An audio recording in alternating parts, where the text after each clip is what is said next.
He would perturb his mental state. Such a strategy had already ended in failure as a plan quite some time ago. Reinhard possessed the divine protection of nightmares, which combated pollutants to the mind, so he was extremely resistant to brainwashing attacks that would directly disturb one's mental state. Still, it likely could not completely nullify the effects of an authority, but just by making it possible to disregard the majority of the influences, it was sufficiently effective. To put it briefly, Reinhard was not the person to whom Aldebaran was showing the Book of the Dead. It was the other, Aldebaran, on standby behind him. Aldebaran, synchronization complete.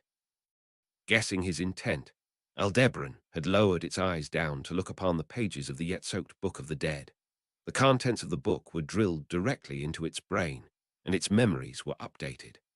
The Book of the Dead he had brought with him had recorded all of the one-sided fierce battles against Reinhard that Aldebaran had experienced. By showing that to Aldebaran, Aldebaran could allow the partner who was left behind by the territory to draw level with him at any time. Both failure and success at present, there had yet to be a successful plan, but of the plans that had ended in failure, just by knowing how they had been thwarted and what actions Aldebaran had taken in them, Aldebaran's own proficiency would increase remarkably. For that purpose, Aldebaran had made sure to watch over every battle with his own eyes. Aldebaran, so long as I don't give up, there's nobody who can beat me. That was the absolute conviction with which Aldebaran had continued to struggle against defeats that reached beyond a count of 100,000. I won't waver no matter what. It's with that resolve that I started this. Reinhard, from the lineage of sword saints Reinhard Venestria. Alongside, that will be as far as you go, this was an introduction he had heard over 100,000 times. Taking it in, Aldebaran inhaled, paused, and continued. Aldebaran, I'm a following star. A declaration that seemed to be spoken on a whim, Reinhard accepted it and advanced. The distance between the two vanished in an instant, and despite him being in his worst condition due to the miasma filling the sand sea, the divine protection of sandplay allowed him to disregard his poor footing, and the divine protection of night skies granted him strength in the midst of night. Bearing the sheathed dragon sword on his waist, the sword saint closed in. Aldebaran, Haran. Having installed the memories of over 100,000 battles, a roar that was no longer unshapely morphed into a white light of destruction, intercepting the incoming Reinhard head-on. A dragon's breath was not magic, nor anything of the sort. It was simply an exceedingly powerful torrent of mana, pure, primitive to its objective, destroying anything that dared to make contact. A blast that seemed it would decimate the vast sand sea for the rest of eternity. Its radial expansion left no escape, and not even Reinhard possessed the means to evade it. Hence, he did not evade. Reinhard, SHH, that instant, a flash that rivaled the dragon's breath cleaved the white light directly in twain. That which had done so, swinging up from down below, was the dragon's sword reed, still in its scabbard. The legendary blade had yet to make contact with the air, but by combining the strength of the sheath, which nobody was capable of destroying, and his own sword power, Reinhard had severed the dragon's breath. But thereupon, Aldebaran, Plan D23, Aldebaran, Algoa. Aldebaran yelled, and without any words of confirmation, the dragon scorched the world in an explosive inferno. He had long predicted that he would undoubtedly end up fighting against Reinhard. Hence, Aldebaran had prepared a plethora of plans for when the time came for him to battle the Sword Saint, and those had been shared with Aldebaran alongside his memories. Between Aldebaran and Aldebaran, no strategy meetings were necessary. Aldebaran, without letting the swell of the inferno become a fireball, a stretch of the sand sea was engulfed by flames right away. The midnight sand sea was illuminated by a bright red radiance, instantaneously transforming the chilly atmosphere into a burnt hellscape. The might of the flames needed out of the extraordinary mana of the dragon was so absurd that as the blaze engulfed the sand sea, the grains of sand all melted in unison, morphing them into glass. The scene that resulted was reminiscent of the scene of Al-Shario's starlight destroying the sand sea. Were there to be any differences, it would be that, this time, the way the sand sea had been destroyed was more atmospheric. Were there to be any similarities, it would be the emergence of the sword saint from its epicenter. Aldebaran, divine protection of fire avoidance. A man with blazing red hair boldly stepped forward into the fiery, red world that would have turned any normal living being to ash, or at the very least, to charcoal. Clearing the flames away with a swing of his arm as he emerged, Reinhardt had avoided the majority of the damage with his divine protection of fire avoidance, and if he were exposed to more intense flames, he would receive the divine protection of fireplay, allowing him to fully demonstrate his enhanced abilities within the inferno. That being the case, neither fire attacks, nullified by the divine protection of fire avoidance, nor terrain changes, nullified by the divine protection of sandplay, were Aldebaran's true aim. His real intentions were Reinhard, HK. At that moment Reinhard, standing amidst the blazing flames, furrowed his brow and put his hand to his throat. He ought to have realized. He was in a critical situation in which he was unable to breathe. Aldebaran, Harran. Upon seeing Reinhard's reaction, Aldebaran decided it was time to attack and unleashed its breath. The power and explosive force of the white light left Reinhard unable to move, and a look of determination came over his face. It was not a look of remorse or pain, but one of facing hardship during battle. Aldebaran, finally, seeing that face, Aldebaran clenched his fist at achieving a result after tens of thousands of tries. The phenomenon that afflicted Reinhard had been caused by the flames consuming all the oxygen around him, creating an area devoid of oxygen. Due to his divine protections, the effects of earth, water, fire, and wind were all ineffective against Reinhard, but he should not be able to survive in an oxygen-free environment, as that would be against the laws of nature.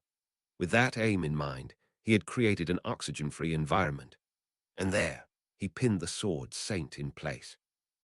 Aldebaran, have a go at trying to figure out what's going on there without any science lessons.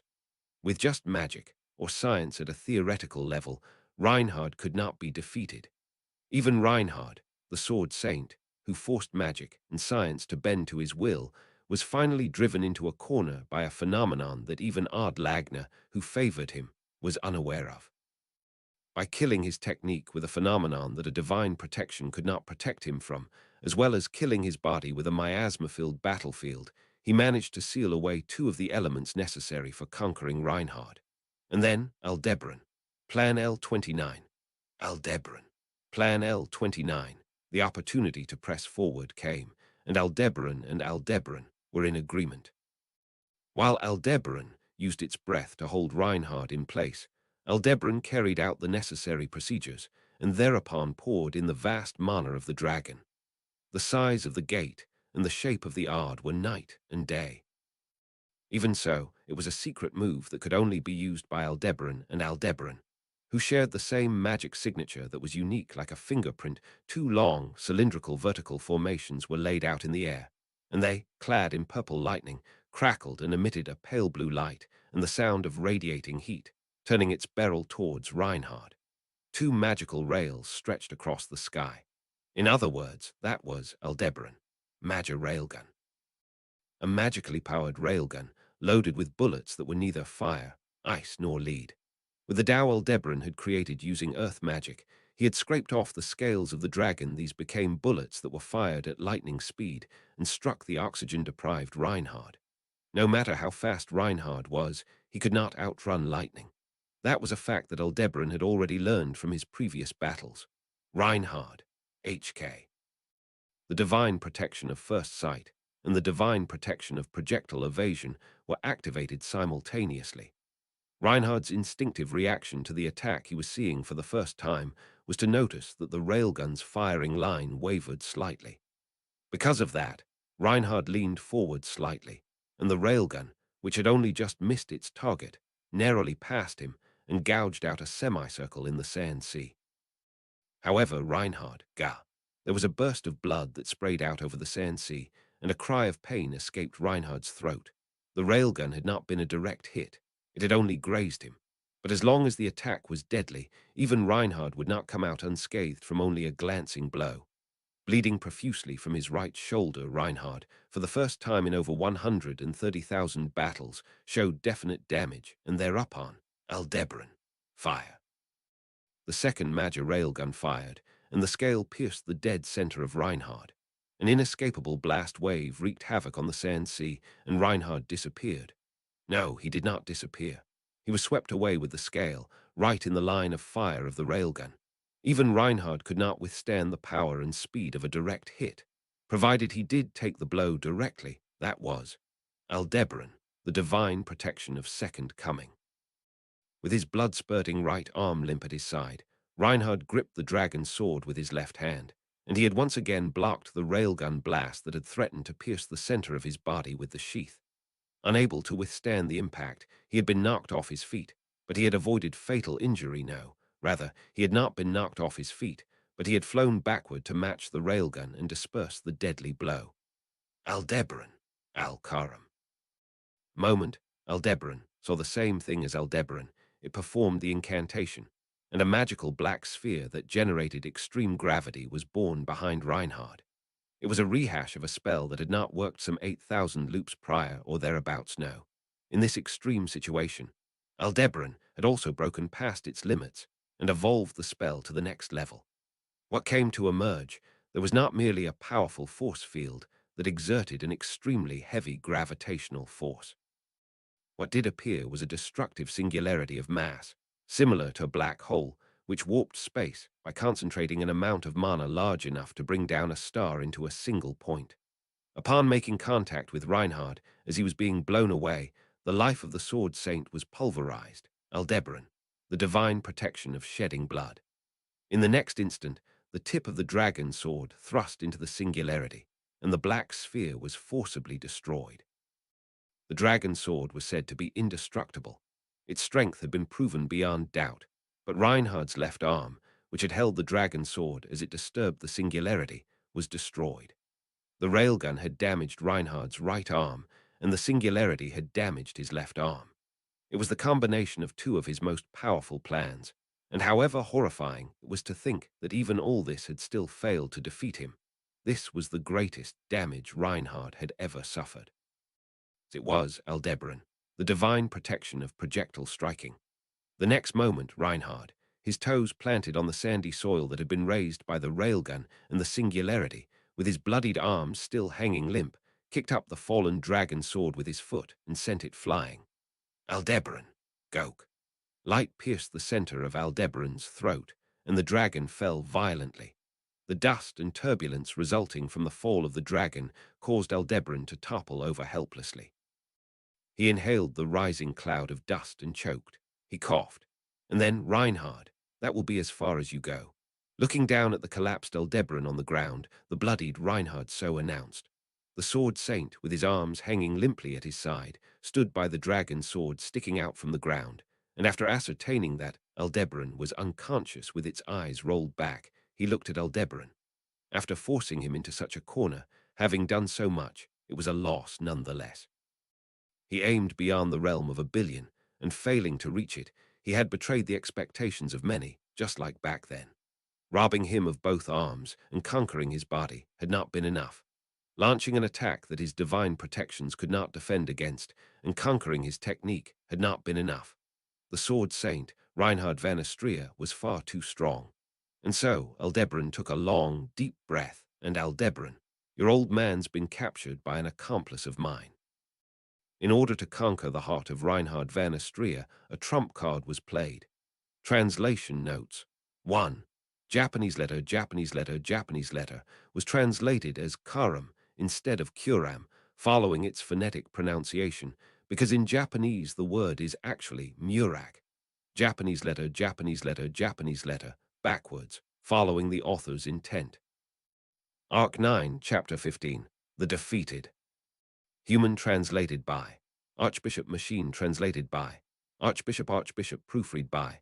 Archbishop #750. Archbishop Japanese to English checking by. Archbishop Rejasuji PM's art sources Bagsanun 72302 Magician. Your old man's been captured by an accomplice of mine. The moment he employed that trump card of his, Aldebaran felt his own defeat to a painful extent. 132,044. Such was the number of attempts in the matrix it had taken him to solve this one problem. The witch had conditioned him into the habit of counting them up, and this marked the second occasion in his life the Count had reached this number. And thus, much like what had happened that first time, once again had Aldebaran been defeated. The preparations laid out had been flawless. All possible stratagems had been put in place. He was possessed of limitless chances to fine-tune his plans so long as his heart did not shatter, and yet he lost. How frail his own heart must be. He was truly, oh so truly disgusted by it. His heart was frail. Far more than his lack of talent, far more than the lack of rewards for his efforts, far more than nobody loving him, that frail heart was the deadly poison that everlastingly made Aldebaran loathe himself so. By way of the repeated trial and error alongside the dragon, he had finally succeeded in having the sword saint spill blood. This successful experience, too, was overruled by means of the divine protection of bloodshed, a ridiculous divine protection that made him more powerful the more blood he shed.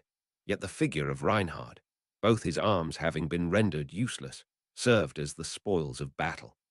In frankness, since Reinhard would have gone through most of the battles in his life without sustaining injuries, his hope had been that giving him a taste of pain would cast a shadow upon he who was the strongest. Alas, the man strongest in the world, the man strongest in generations, the man strongest in history, stood likewise firm in the face of pain. Henceforth, albeit his arms had been torn to shreds and into ribbons, his complexion had not changed whatsoever. Therefore, Aldebaran, I getcha. To his fore, as Reinhard looked down on him toppled amidst a sea of sand, Aldebaran nodded in assent. Never mind the discomfort of having soil in his mouth, the flavor of blood pooling on the inside of his cut cheek, the unavoidable sluggishness and pain throughout his entire body from being rocked by the shockwave. He still could not help but declare so. Amidst the bouts whose grand total surpassed 130,000, not once had Reinhard's complexion changed, even when his arms had been reduced to such a state. That face had thus contorted into a thing of dreadful sorrow. Aldebaran, I getcha.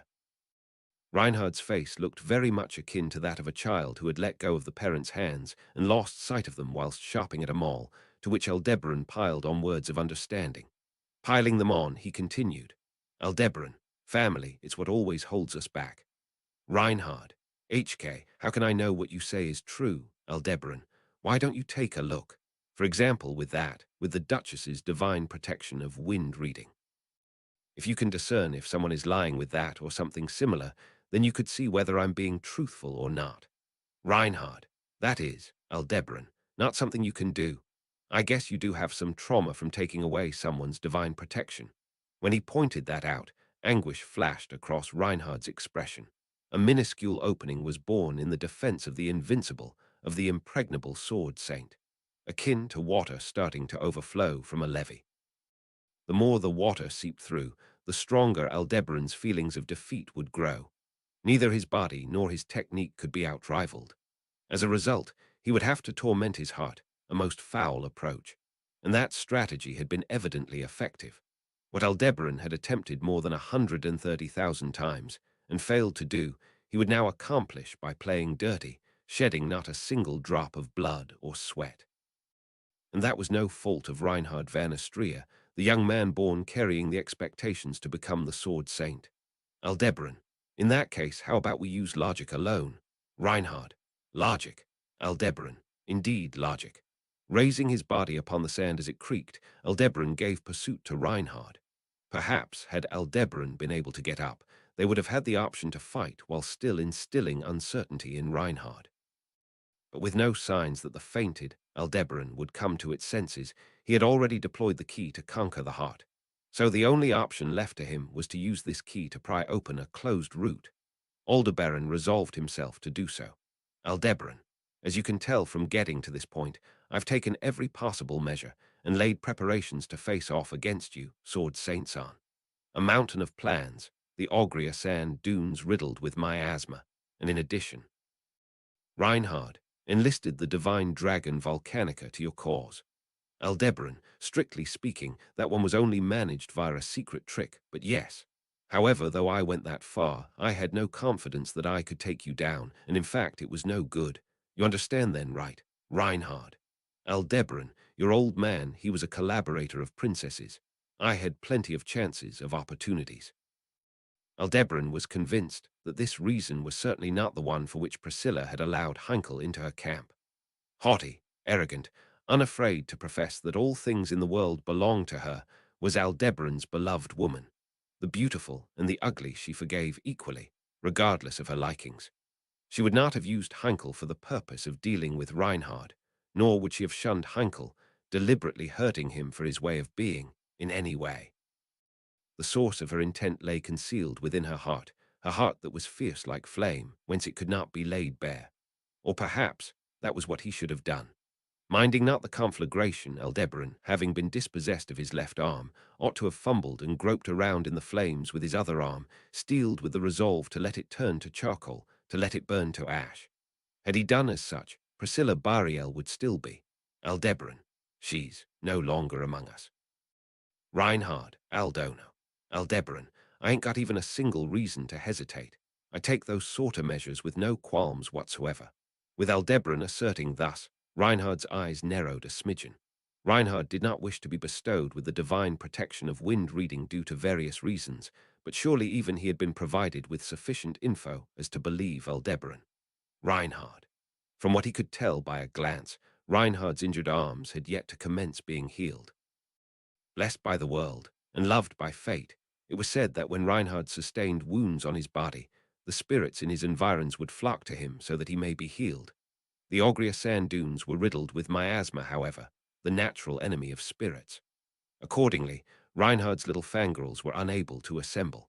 It was possible that, since the dawn of history, no one but Aldebaran had ever cornered Reinhard to this extent, so given such an unprecedented situation, Reinhard. You, what do you desire from me? As if wringing that out of himself, Reinhard took a seat at the hostage negotiation table.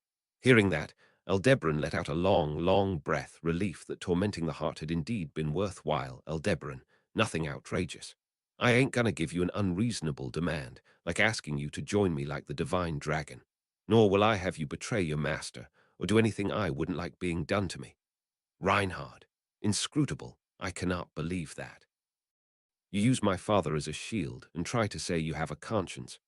Aldebaran, what a terrible, shameless person I am, eh? Having to deal with a guy like that, I kinda feel sorry for you. My request is simple. I only wish that you let us go on our way. Reinhard, let you go. Impossible was the nuance that reply was laced with, to which Aldebaran shook his head up and down. Ordering Reinhard to commit suicide, or having him halt the counsel of wise men's actions in exchange for his father. Unreasonable negotiation, demands of the sort were not within his intentions. It was already clear to him from the start. Reinhard would not go along with hostage negotiations. Reinhard. He was seriously concerned for Heinkel's safety. He did not want to let Aldebaran, hostile as he was, die, and he was worried about his comrades, Flam and Ezo, who yet remained in the tower. And all of that human compassion he would be capable of gathering together and heartlessly sacrificing in order to protect the world's equilibrium if necessity arose. Reinhard would be able to sacrifice Heinkel, for whose safety he was seriously concerned. He would be able to slay Aldebaran, who he did not want to let die, hostile as he was. He would be able to abandon the comrades he was worried about, Flam and Ezo, who yet remained in the tower, leaving them to meet their deaths. The Sword Saint was simply that sort of being. Henceforth, only those individuals willing to sacrifice their own selves to protect the greater good could become the Sword Saint. Aldebaran, let me tell you one thing. Letting me off the hook here won't result in any huge differences in the world. If anything, it'll remove 2 users of cheat techniques from the royal selection, increasing your master's chances of becoming the monarch. Reinhard, a throne attained through the elimination of her opponents, is not what Feldsama desires. Aldebaran, how virtuous, but I guess that adds up. If her personality wasn't one that minded such things, she could have put an end to the royal selection by process of elimination the moment it began. This would not serve as a bargaining chip. Of this he was well aware. Through many twists and turns, Priscilla had ultimately come to approve of the 4 other royal candidates. For those who had lived up to her standards, going along with boorish dealings of the sort was by no means a possibility. In the end, these hostage negotiations themselves were merely a farce of conclusion foreseen. No matter how much he rambled on, The fact that Aldebaran was a dangerous existence had already been demonstrated by Reinhard's wrecked arms. Even if he were to insist he was a harmless man, there was no margin to believe that. There was no way that the sword saint, Reinhard van Astria, could have ever let Aldebaran go. Then, just what could the purpose of this dialogue possibly have been? The answer was obvious. Everything Aldebaran had devised had been for the sole purpose of accomplishing what he had set out to do beyond this point. Aldebaran, has it arrived? That minute alteration in the air was first perceived by Aldebaran because, unlike Reinhard, who had not anticipated it, the former had been waiting for it impatiently. For the coming of one who could bring his unending battle with the sword saint, Reinhard van Astria, to an end. That was Reinhard. Absurd. Lagging half a second behind Aldebaran, Reinhard grasped its presence, a voice rife with dumbfoundment spilling from his lips. It was likely that, in the life he had lived thus far, half the length of Aldebaran's own, Reinhard had peered into many abysses of the world, which all others of his generation had never seen. Even when the divine dragon Volcanica, with whom a strong relationship of trust existed as per his link to the kingdom of Lugunica via a covenant, had turned into an adversary, he had handled it with serenity rather than discomposure. That Reinhard was now utterly speechless. No wonder. This was the first time he had ever laid eyes on it. Pleiades' watchtower, built upon the Ogria sand dunes, the reason why the tower had been erected, had been neither for a battle-worn sage to go into retirement, nor because that was where a knowledge-hungry witch had wished to place the tasteless library she had tricked Ard Lagner into creating. Reinhard, the Witch of Envy. It had been, for guarding that which had been sealed. It was around the time that Aldebaran's 132,044th battle had begun. I've given first aid, but... Having said that, Petra finished bandaging up one of the two injured people and watched over them with concern. Petra had just finished treating the limp and unconscious Garfield. She had carried Garfield and Ezo, who had collapsed on the first floor, down to the fourth floor and treated them as best she could. Petra treated Garfield, and Ezo was treated by... I am finished with my treatment as well. Thank you for lending me the equipment. Petra, no problem, but are you okay, Flamchan? Flam, yes. Fortunately, Alsama only managed to restrain me, so I was not harmed. Indicating her own body with her hand, Flam responded. Upon hearing that name, Petra's expression darkened slightly. Flam was safe, but Garfield and Ezo were in critical condition, and that was all thanks to Al. He had not brought harm to Flam, and not only that, he had not raised his hand against Petra and Melee either. However, this did not mean Al's actions could be justified or forgiven. Are you too, Tilda, done treating the Tilda M? Petra clenched her fist in frustration, silently. Melee had been the one to call out to her from behind, having looked into the room. Having declined to help the injured on the pretext of guarding the tower, Melee donned a small crimson scorpion on her head, and looking at Garfield and Ezo, who were wrapped in bandages, Melee. Both Fanged Oni-san and Sensei-san are all bandaged, you Tilda P. Petra. Both of them have terrible burns all over their bodies. It would have been better if one of us could use proper healing magic. Flam, I am sorry, but being around the young master has drained my motivation to learn magic. Melee, Petra-chan, don't get Discowerer, Tilda Jed. I can't even apply bandages right, let alone use healing magi when treating Elsa. I made it up as I went alow, Tilda NG. Even after hearing excuses that were no excuse and words of comfort that were of no comfort, there was no relief for Petra's heart. While she also had a lack of aptitude for healing magic as a form of water magic, the reason Petra had not acquired the necessary skills was undoubtedly due to her lack of resolve. Petra, if only Garfsan would wake up, even though he would be left to treat himself. Garfield was the one in the Emilia camp who could use healing magic the most proficiently. His strength was found in his toughness and durability, thanks to the fact that he would become lively just by standing on the ground due to his divine protection of earth spirits, and he could even use healing magic while doing so. So, it would have been fair to say that neither Petra nor any of the other members of the camp had expected that Garfield would have been the first to become unable to fight. Incorrect. Garfield had not been the first to be incapacitated this time. Petra, Subaru. With her clenched fist held against her chest, Petra's lips called out that name. Subaru and Beatrice were nowhere to be found within the tower. It seemed to be that Al had taken them out before moving on to Garfield and the others. But where could they have gone? She did not want to think about it, but she imagined the possibility that all traces of them had been erased without leaving any dead bodies behind. Meili, judging from how Helmut-san was acting, it doesn't seem like that's the case, does I tilde T? Petra, you are just trying to make me feel better, Meili. I'm not just trying to make you feel bet tilde R. I would have lied to you if I was, but this isn't a lie tilde. It's what I really thigh tilde NK. Petra, Meili. I can borrow the power of the witch beast chans, so it's a little different-y, but it's actually pretty hard to make a body completely disappear tilde R. So I think Helmut-san didn't kill Oni-san and Beatrice-jan, but took them away some other wa tilde Y. With a finger on her lips, Meili speculated, to which Petra winced at the unsettling experience that backed her reasoning. Meili was right. The best-case scenario would be Subaru and Beatrice not being dead. If they had been taken somewhere, they could be rescued. Just what was Al thinking, Flam? Whatever Al-sama was thinking, his scheming will soon be foiled. Meili, oh tilde H, you sure are full of confide tilde NCE. When Flam suddenly interjected, Meili closed one eye and tilted her head, playing with her long braid. Flam nodded back with a, yes, Flam. I will not go into the details, but I informed my younger sister, Grassis, of what happened here. Grassis is with the young master now, so she will have passed on the same information to him. Petra, the young master, Flam. The young master is the sword saint, Reinhard van Estria. In saying that, Flam seemed proud of herself, puffing out her chest. Petra's eyes widened at the mention of the sword saint, but Meili, who had come over, reacted with a wow that felt as if tinged with both disdain and sympathy. Meili, if Sword Saint-san's going to swoop in, it looks like whatever Helmut-san had planned will be for nothing. I'm starting to feel so RRY for Helmut-san. Petra, I don't know how you're able to say that, Meili-chan.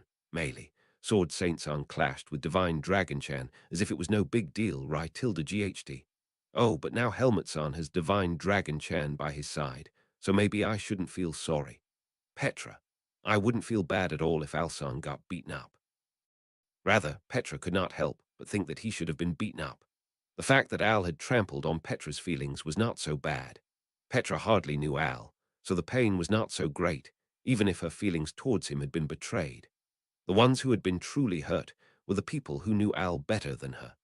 Both Subaru and Emilia were genuinely concerned about Al, which was why they had made the time for this journey despite having to sacrifice their own time together. But Al had betrayed them. Petra, I don't want to forgive you. At times, Petra found herself thinking that she was a narrow-minded, unpleasant person. It was not just the anger she felt towards Al from the time of the incident within the sanctuary. She had never forgiven Roswal, and in the Empire she had also come across many things that she could not forgive. Her heart simply could not forgive them, and she did not feel like forgiving them either. Petra only wanted to be kind to those who did not do the things she could not forgive. When she was around genuinely kind people, she felt like a very unpleasant person. Meili, Petra-chan, you're very kai tilde nd. I can tell you that for Su tilde re. Petra unconsciously looked to the ground, and Meili patted her head with a light touch. When she looked up at the feel of her palm, she came to see Meili making a strange face. She held a strange expression on her face, as if she was disgusted with herself, or perhaps with Petra. Petra, it will be tough, but let's take Garfsen down the stairs. With his divine protection, it might be better to lay him flat on the ground to help him heal. Petra made that suggestion without commenting on either the expression on Meili's face or the hand on her head. Fortunately for them, Garfield and Ezo were not particularly large compared to other men. More importantly, Petra and Meili were just weak girls, but Flam, that is fine. While we are at it, we can also take Ezo-sama. It is much more inconvenient to take them down the stairs separately. As she spoke, Flam unexpectedly lifted the two men.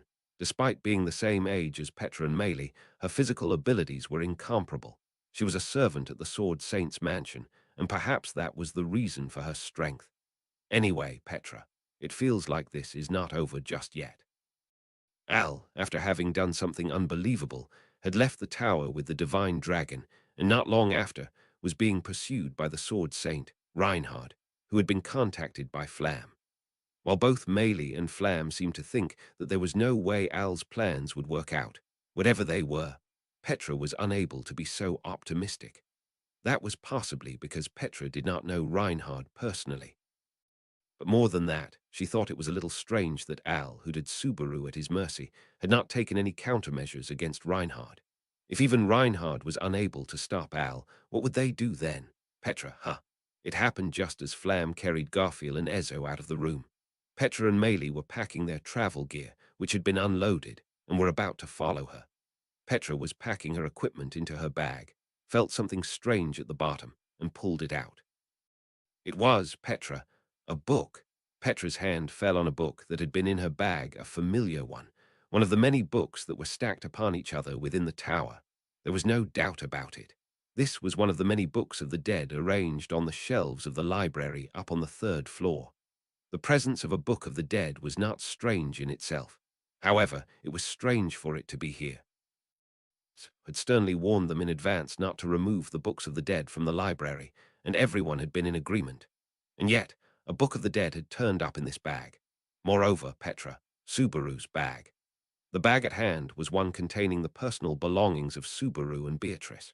For some reason, in a bag that contained items such as the Beatrice growth diary that Subaru had been writing, and necessities such as changes of clothes, a book of the dead had been secretly hidden away.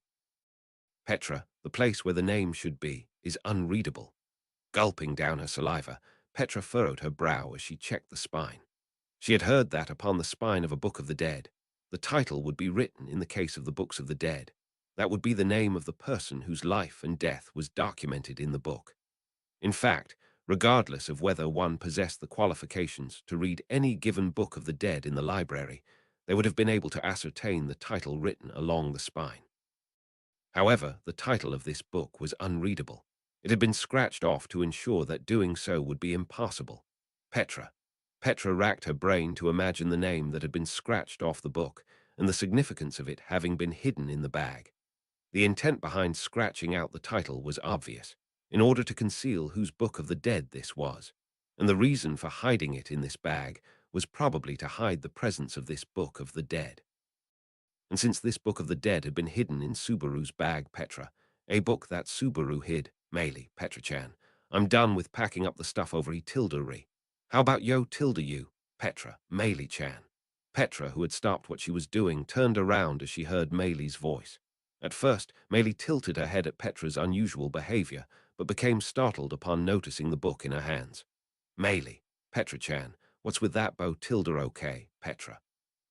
I found it in Subaru's bag. Just maybe with this, Meili, with that bow Tilda okay. Petra, there may be a hint as to what is happening right now. With a firm grip on the book's binding, Petra concluded that it was not a completely wrong assumption.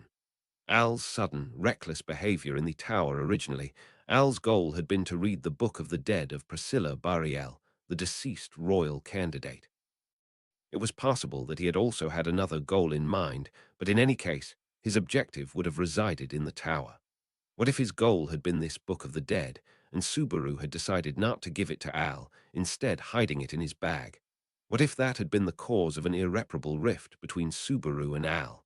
Petra, if I read this book, maybe I will be able to find out. Meili. I don't think it's safe, so I wouldn't recommend IT, Petra. Meili. Tilda T, I also understand your feelings, Petra-chan, that you don't want to just sit around and do no tilde thing. With a worried look, Meili stated so, to which Petra stuck out her tongue slightly with a sorry. No matter what Meili said, Petra intended on going through with it. Subaru and Beatrice had told her over and over again that reading a book of the dead was incredibly dangerous. In any case, Ezo had boasted that the trick to reading a book of the dead was to close off one's mind and empty it, but Petra was not sure if she could do that. However, Petra Leti was not the kind of girl who would allow herself to sit quietly and do nothing. And so, Petra, Meili-chan, if anything happens, I'm counting on you for later. Meili, asking me to do such a thing, Petra-chan, you really are such a poor judge of Cha Tilda Ractor. After that exchange, Petra took a deep breath and slowly began to turn the page of the book in her lap. Petra. Ah, with memories that were a taboo of this world, she thus came into contact. As to how soon that might have happened, Aldebaran had borne no confidence. Perhaps, if the girls were frailer of heart than Aldebaran had imagined, anguished in their crying as they failed to accept the events that had transpired, a situation in which this trap card had never been triggered would have arisen. Had that been the case, it was possible that Aldebaran would have ended up looping another 130,000 times, bound to lay the bricks up to the realm of 1 billion forever, and on without end. However, Aldebaran, I merely thought that those Lil Misses in particular would have pondered that much. The girls who had been left behind, Petra, Maylie, and even Flam, all were owners of wisdom and experience beyond their years, blessed with rare talents by their circumstances. Aldebaran had predicted that once they finished rescuing Garfield and Ezo from the verge of death, rather than coming to a standstill, the girls would begin to act in a constructive fashion. And thus, in their attempt to do so, the girls would find it. Inside of Natsuki Subaru's bag, they would find a book of the dead, a profound significance in its concealment. With nothing to rely on, with not a sign leading the way, it must have seemed to the girls as the sole possibility that Natsuki Subaru had left behind. If they could reel in the thread of that possibility, they would assuredly arrive at a light that enabled them to escape a sealed-off dead end. The leeway to realize that this was a trap set by Aldebaran, they possessed not. That book of the dead, Aldebaran, belongs to Chinese letter, Chinese letter, Chinese letter. Belonging to one who violated the natural laws of this world, 'twas a book of the dead that truly ought to be deigned a taboo. As to what might occur were somebody to read it, witnessing that sight firsthand would be far more intuitive and difficult to misrepresent, compared to it being explained through language.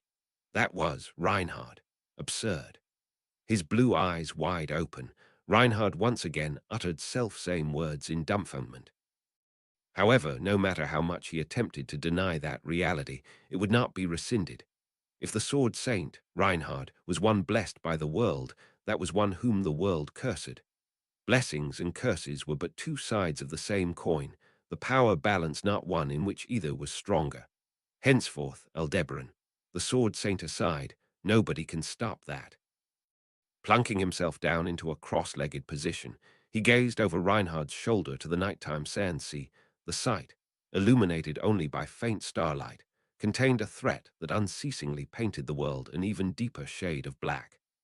At the very eastern edge of the world, even further east than the tower inhabited by the sage, coming forth from the sealed shrine that caused all beings alike to turn away, laid a symbol of upheaval and of ruination. Ferociously surging forth like a tidal wave of black were the witch's magic hands, needed from her miasma. With the taboo violated, the witch of envy would intervene in the world. That was the colossal time bomb that Aldebaran had prepared for use against Reinhard. HK, I must. Aldebaran, if you're gonna say you need to take me down first, then I'm also gonna fight back with all I've got. I'll say this now, but if you don't go, the world's gonna be destroyed. Not that it'd particularly matter to me. Reinhard, what are you, Aldebaran? Even if the world's destroyed, I won't perish. That will keep ignoring me after all. For that reason as well, Aldebaran himself could not have served as the switch for the bomb. Only a being of keen eye and intellect with the bravery to break this deadlock could serve as this switch. Aldebaran, Reinhard, I don't want to destroy the world. Rather, it's the opposite. Reinhard, Aldebaran, I won't lay a hand on your old man. Go. Reinhard, Aldono, please do not believe everything is going to go smoothly for you. Gritting his teeth in frustration, he had likely utilized the most foul language he was capable of. Nonetheless, leaving behind his overly refined chivalry, Reinhard kicked off the sand. Turning his back to Aldebaran, Reinhard launched a ferocious onslaught, intercepting the magic hands of the Witch of Envy directly as they raced to swallow up Pleiades' watchtower. That instant, Aldebaran experienced the illusion that sound, color, light, heat, and all things that ought to be present were eradicated from the world. Aldebaran. The white strike of the sword saint met the black oblivion of the witch, giving birth to a color that was neither black nor white. That was something that rivaled the cataclysmic Big Bang of starlight, of lightning bullets, of flames that scorched eventide to ash, yielded during the fight between the sword saint and the divine dragon just a moment prior. And now, This Big Bang ceased not with just that one collision. It continued, and continued, and continued. Over and over, again and again, without end, without cease, knowing no end. As if to birth heat, as if to birth light, as if to birth color, as if to birth sound, as if to birth the world anew, as if to cleanly divide the world that was from the world that would be, they collided. A battle that could never reach its terminus, between one who would never cease and one who would never perish. I got put to sleep. What happened? The stratagem had been fulfilled, successful in getting Reinhard to clash with the Witch of Envy. The legendary conflict between the Sword Saint and the Witch of Envy, despite unfolding in the vicinity of the tower several kilometers away, was so fearsome that its aftershocks could be felt at their location. Perhaps due to the sensation of those aftershocks, the fainted Aldebaran had woken up. Spread-eagled atop the sand, Aldebaran was exposed to disgrace unbecoming of the strongest dragon, but narrowing its golden eyes at the shockwaves being propagated from over yonder, Aldebaran. Seems like things went pretty damn well. Aldebaran. Yeah. A half-asleep incomplete Witch of Envy, and a Sword Saint not in perfect condition due to the miasma and his injured arms. It was worth traversing 130,000 severed threads. You good to go. Aldebaran, aside from having a sore throat and being seriously low on mana for a mana tank dragon husk, flying away from the sand sea shouldn't be a problem. Aldebaran, excellent. As for what happened while you were sleeping, it'll be better to sync you up later. For now, let's go. The moment he attempted to stand up, something came flying in from afar with tremendous vigor, aiming at Aldebaran's legs, which Aldebaran promptly swept away with its tail. Deflected, what rolled upon the sand was merely a small pebble. Likely, it was something that Reinhard had fired at Aldebaran as he held back the magic hands of the Witch of Envy. Aldebaran, they're coming one after the other. It might keep going until my eyes can't keep up with M anymore. At the persistent onslaught of tiny pebbles, Aldebaran spread its wings to protect him, leaving Aldebaran to marvel at Reinhard's sense of duty. On top of understanding his role as a savior, he nonetheless devoted his everything into the aspects not encompassed in that role. This Sword Saint seemed avaricious, even more so than the personification Aldebaran knew. Whilst thinking that it was surely due to the influence of someone close to Reinhard, Aldebaran, I told you, hero, I'll win regardless, even if it means losing 100,000 times. Leaving behind words that would never reach, Aldebaran ascended to the sky once again in the grasp of Aldebaran. Amidst the sand sea of night, the Sword Saint, holding back the obsession of the Witch of Envy darker than even night, seemed a martyr facing the great tidal wave all by his lonesome.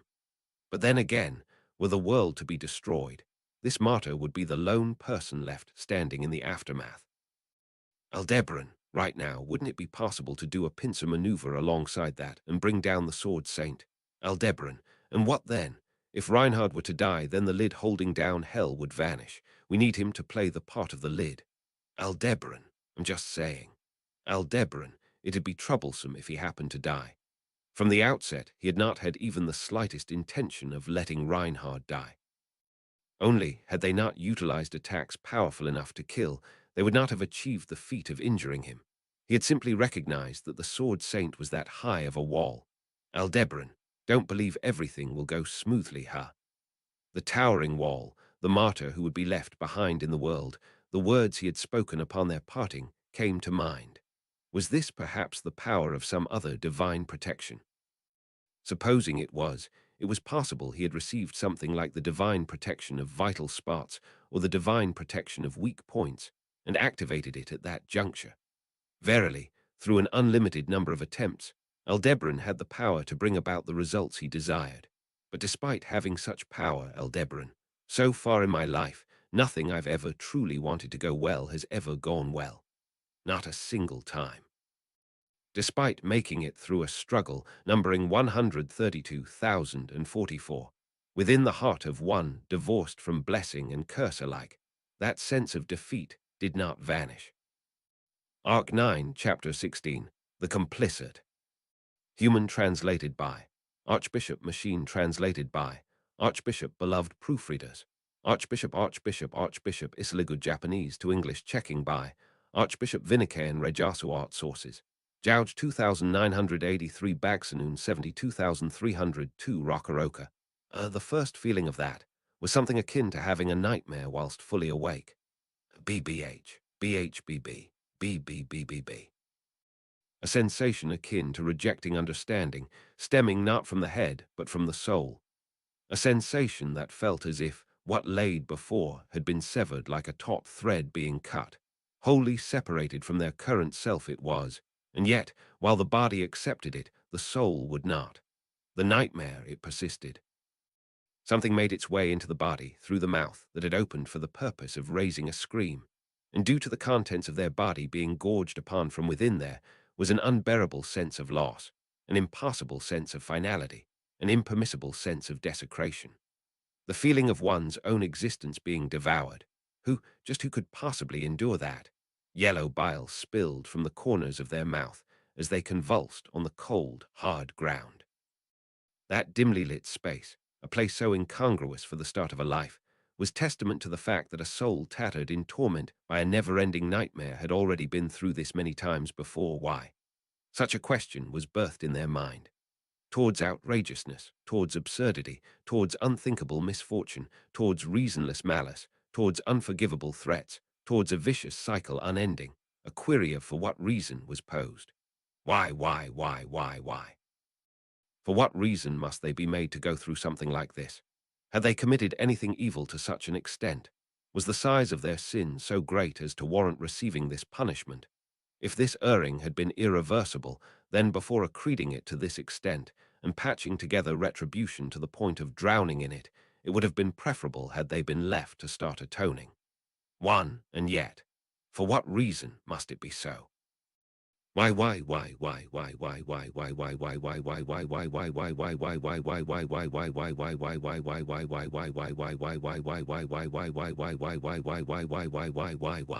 that unceasing question, you are invited to the witches' tea party, a voice pregnant with such rapture, as if a blessing, as if a curse was spoken. Petra-chan. Petra suddenly lost her balance right before Meili, but the latter hastily supported the former. Having made up her mind, Petra had turned the pages of the black-bound book, the Book of the Dead, and after 5 seconds, she had succeeded in reading it. The atmosphere surrounding her revealed that she had succeeded in its reading. The books of the dead were magical books that allowed one to relive the history of a person who had died. However, there were conditions to reading. Hence, it was not possible to read any book, while it was limited to those who had some connection with the person whom the book was about. One must not engage in such a distasteful pastime as endlessly peering into the history of total strangers. Of course, it was debatable whether it was a polite thing to look into the history of someone one was acquainted with. Either way, since Meili had searched for a book of the dead she wanted to see herself, she had no right to question the morality of the matter. What was important was that, judging from Petra's reaction, she had fulfilled the requirements for reading that book of the dead, a book whose name had been scratched off that had been found in Natsuki Subaru's bag. And then, Meili. Petra-chan, wake you TAPPEI. This isn't good, she's not waking you TAPPEI.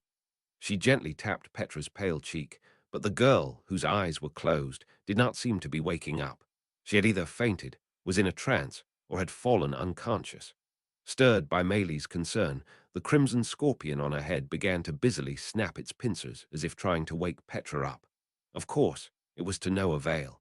Anyone who read a book of the dead would have someone's entire life stuffed into their head. The mental strain must have been considerable. Flam mentioned that Ezo, who had apparently put in so much effort as to read more than 10 books on his first reading, had foamed at the mouth, urinated, and passed out. Fortunately, Petra did not appear to be suffering in a way that would damage her maidenly dignity. Petra, HK. The unconscious girl's expression was one of agony or distress, with pained breathing that made it seem as if she were suffering from a high fever. Meili, Petra-chan, just whose memories did you see TAPPEI? At the book of the dead that had fallen from Petra's hand, and with her outstretched foot, she kicked the book on the floor away. Although the spine was facing away, it would be a problem if Meili were to accidentally see the contents and collapse like Petra. Not many people shared the same commonality with Meili and Petra as to be affected by that book of the dead. Maylie. It couldn't be Elsa's, could I, tilde T. The only dead person in common between Maylie and Petra was Elsa Granhirt, her face flashing in Maylie's mind. Considering the purpose of this journey, it would not have been a surprise if Subaru, after he found Elsa's Book of the Dead, had hidden it in his bag so that it would not fall into Maylie's hands. But however, Maylie, I guess S tilde O, only I sen wouldn't scratch off the spine to hide it from me tilde. In response to the protest of the crimson scorpion, who swung its long tail from side to side, Maylie quietly nodded. This was due to Maylie's strong trust in Natsuki Subaru. He had told her that she did not have to forget about Elsa Granhirt. Had he found Elsa's book, he would have been worried and hesitant, but would in the end have informed her about the book. Even his hesitation would not be for himself, but out of concern for Maylie and Elsa. So this must have been someone else's Book of the Dead, Maylie. The crimson scorpion on Maylie's head suddenly stiffened, to which she slowly raised her head. It changed its direction on top of Maylie's head, the crimson scorpion's red compound eyes fixed on an empty space now, on the wall of the tower, sending a shiver down Maylie's spine as she came to realize this fact. It was a kind of premonition, and not a good one at that. Sensing a slight change in the air, Maylie and the crimson scorpion felt an unpleasant presence outside the tower, in the distance, beyond the sand dunes. Maylie, this is tilde. It can't be tilde. Immediately after the thought crossed her mind, Maylie, still holding Petra in her arms, slipped the crimson scorpion into her collar with one hand. Suddenly, it was as if the contents of a pot that had been boiled for too long had overflowed, and it was not something so vague which came from behind the wall. She could feel the fearsome power of the witch approaching. That thing from before, which had been able to send Natsuki Subaru and Rem all the way to the Southern Empire, was coming. Maylie, this isn't fun tilde ny. At that time, the divine dragon Volcanica at the top of the tower had fought off the witch's power.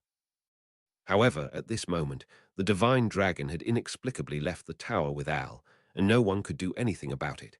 She could not imagine that without the divine dragon the outcome would be as cute as being sent somewhere else by the witch's power. In other words, Maylie, is this the N tilde D?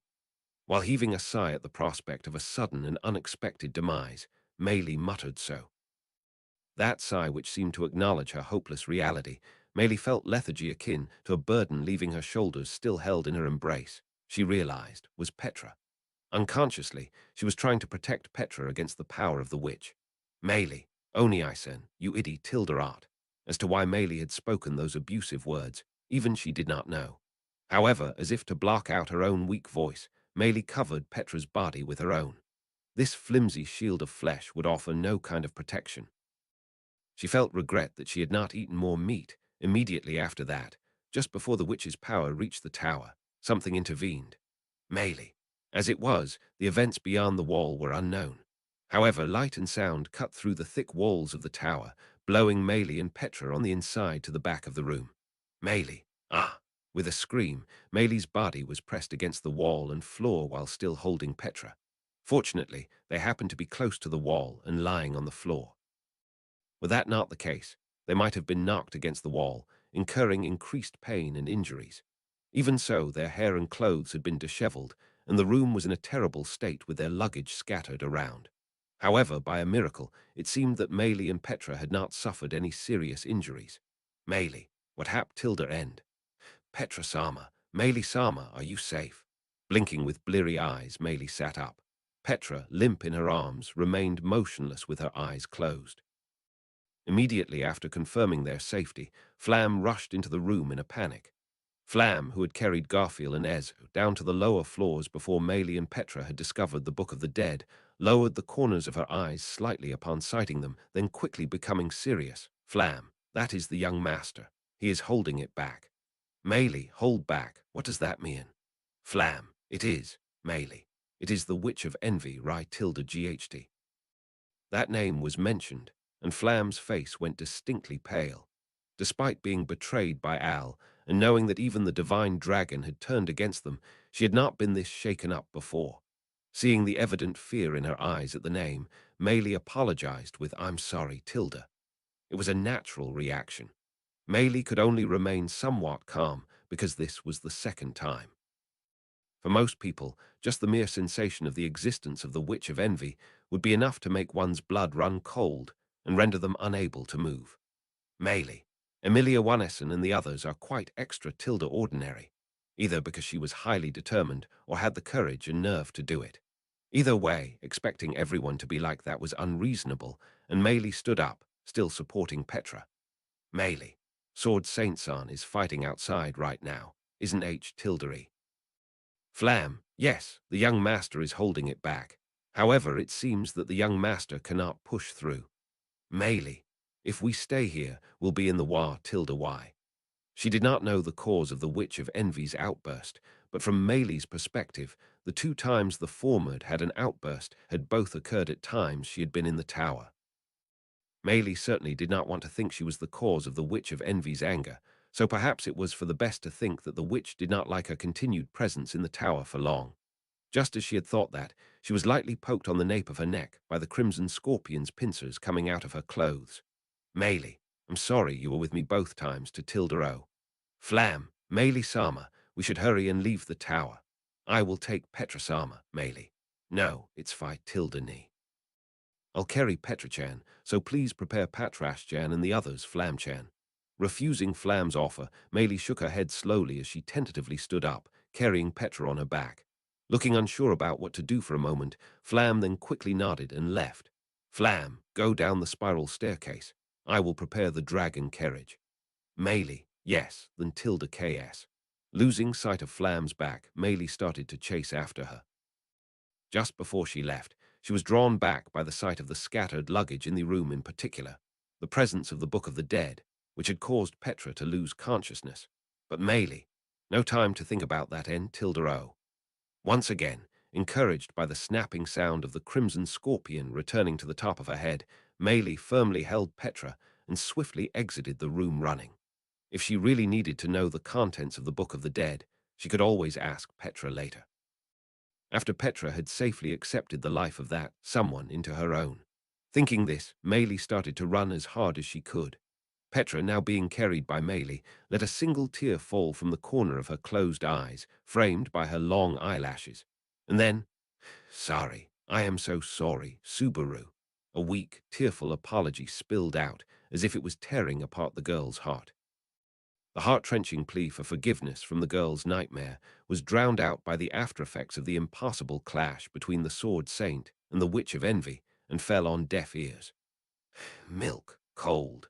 Plunking himself down at a seat by the counter, Aldebaran gave his order to the owner of the establishment. In Murula, the town closest to the Ogria sand dunes, this was the one and only tavern. This bar held an ambience reminiscent of the rundown taverns of a typical Western, and no other customers could be found within. However, to thus conclude that the place was unpopular would have been quite parochial. After all, Aldebaran's visit to this tavern was in the interval between late night and early morning, a time when those who were night owls and those who were early birds were both at the zenith of drowsiness. Thus, it was no surprise that such a time would be outside the working hours of a countryside tavern. Nevertheless, the owner had opened the doors of his business for Aldebaran, who had sought his services at such a time. How considerate and understanding of the owner, truly an exemplary proprietor in the service industry. Aldebaran, hence why I respect your work ethic. I wouldn't even think of doing something so terrible as bringing harm to someone like you. I'll pay you properly as well. Propping his elbow on the counter in a display of poor etiquette, Aldebaran shrugged at the bearded barkeep. The establishment seemed to be used as a residence as well, for the owner had been woken in the dead of night, still wearing his night clothes, but Aldebaran would not criticize him for opening shop in that attire. Rather, his complaint had to do with how the owner had been quite hesitant to get started on fulfilling his order for milk. However, even that, or, honestly, it'll sound like a threat regardless of what you say me. Aldebaran, well, no matter how you look at it, I guess that be so, huh?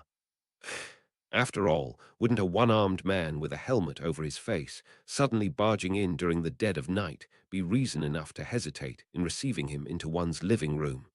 Aldebaran. And if I had to say what the biggest reason for that was, Speaking from outside, the wall was the divine dragon, the being most revered in the kingdom of Lugunica, and rather than being easy to get along with, it had an air to it that was rather like a gangster, so there was no way around it. Of course, there was no way that Aldebaran could fit inside the tavern, so the dragon was made to wait in the street outside, somewhat cramped, though it was doubtful that would do anything to bring peace of mind to the shopkeeper. Thus, a late-night visit by a suspicious man, and the divine dragon that would be the rough description of the unfortunate incident that the owner of this tavern had come to experience. Shopkeeper, your milk. The owner, who had taken his own sweet time to settle down, had finally brought out the milk in a wooden tankard. Having received it with a thank you, Al gestured towards the outside of the tavern with a nod. Aldebaran, while you're at it, be it water or milk or something, could you serve it in a barrel to my pal outside? Anything but alcohol. Never know what might happen. Aldebaran. What? I think alcohol wouldn't really be any issue. There's no way a legendary dragon would be a lightweight. Aldebaran. There's that dragon of myth who got exterminated with liquor, yeah. For the time being, it'd still be troublesome if you were eliminated, even if you're not gonna be of much use as a partner for a while. 2. Aldebaran. Tusk, owner, please. With a click of the tongue as loud as a gunshot, Aldebaran, who had been peering into the premises through the window, withdrew its head. Having watched the scene play before him and momentarily hesitating, the owner seemed to have made up his mind as he shouldered a barrel and proceeded outside the tavern. Thereupon, realizing that one of his legs was a prosthetic, Aldebaran regretted having made such a troublesome request. Aldebaran felt that it would have been better had he carried the barrel himself. He felt so, but Aldebaran. Seriously, I'm tired, much more than I usually am. Physically, all his joints were aching, but compared to the mental exhaustion he felt, it was nothing. When it came to the fatigued state of his mind, he was exhausted to an extent akin to having fought a formidable foe 132,044 times. No, that was putting it mildly. To be precise, it was to the extent of having been defeated 132,043 times in a row, and having finally put an end to it on the 132,044th try. For the most part, following the plan he had devised beforehand, it could be said that they had been successful in ensnaring the sword saint, Reinhard van Astria. Be that as it may, Aldebaran felt no sense of accomplishment whatsoever. What he did feel was an intense sense of defeat and an overwhelming sense of powerlessness, slightly tinged with Aldebaran. Relief that we made it through, huh? Despite the fact that both of the two individuals who served the greatest obstacles to Aldebaran's objective had been magnificently immobilized by him, the fact that all he felt was a feeling of relief went to show how insignificant he was. Of course, the notion that he had magnificently cornered them appeared as naught but an irony. At the very least, Aldebaran had already wounded everyone at the tower to shreds, including Reinhard, and that count would still rapidly and exponentially increase after this.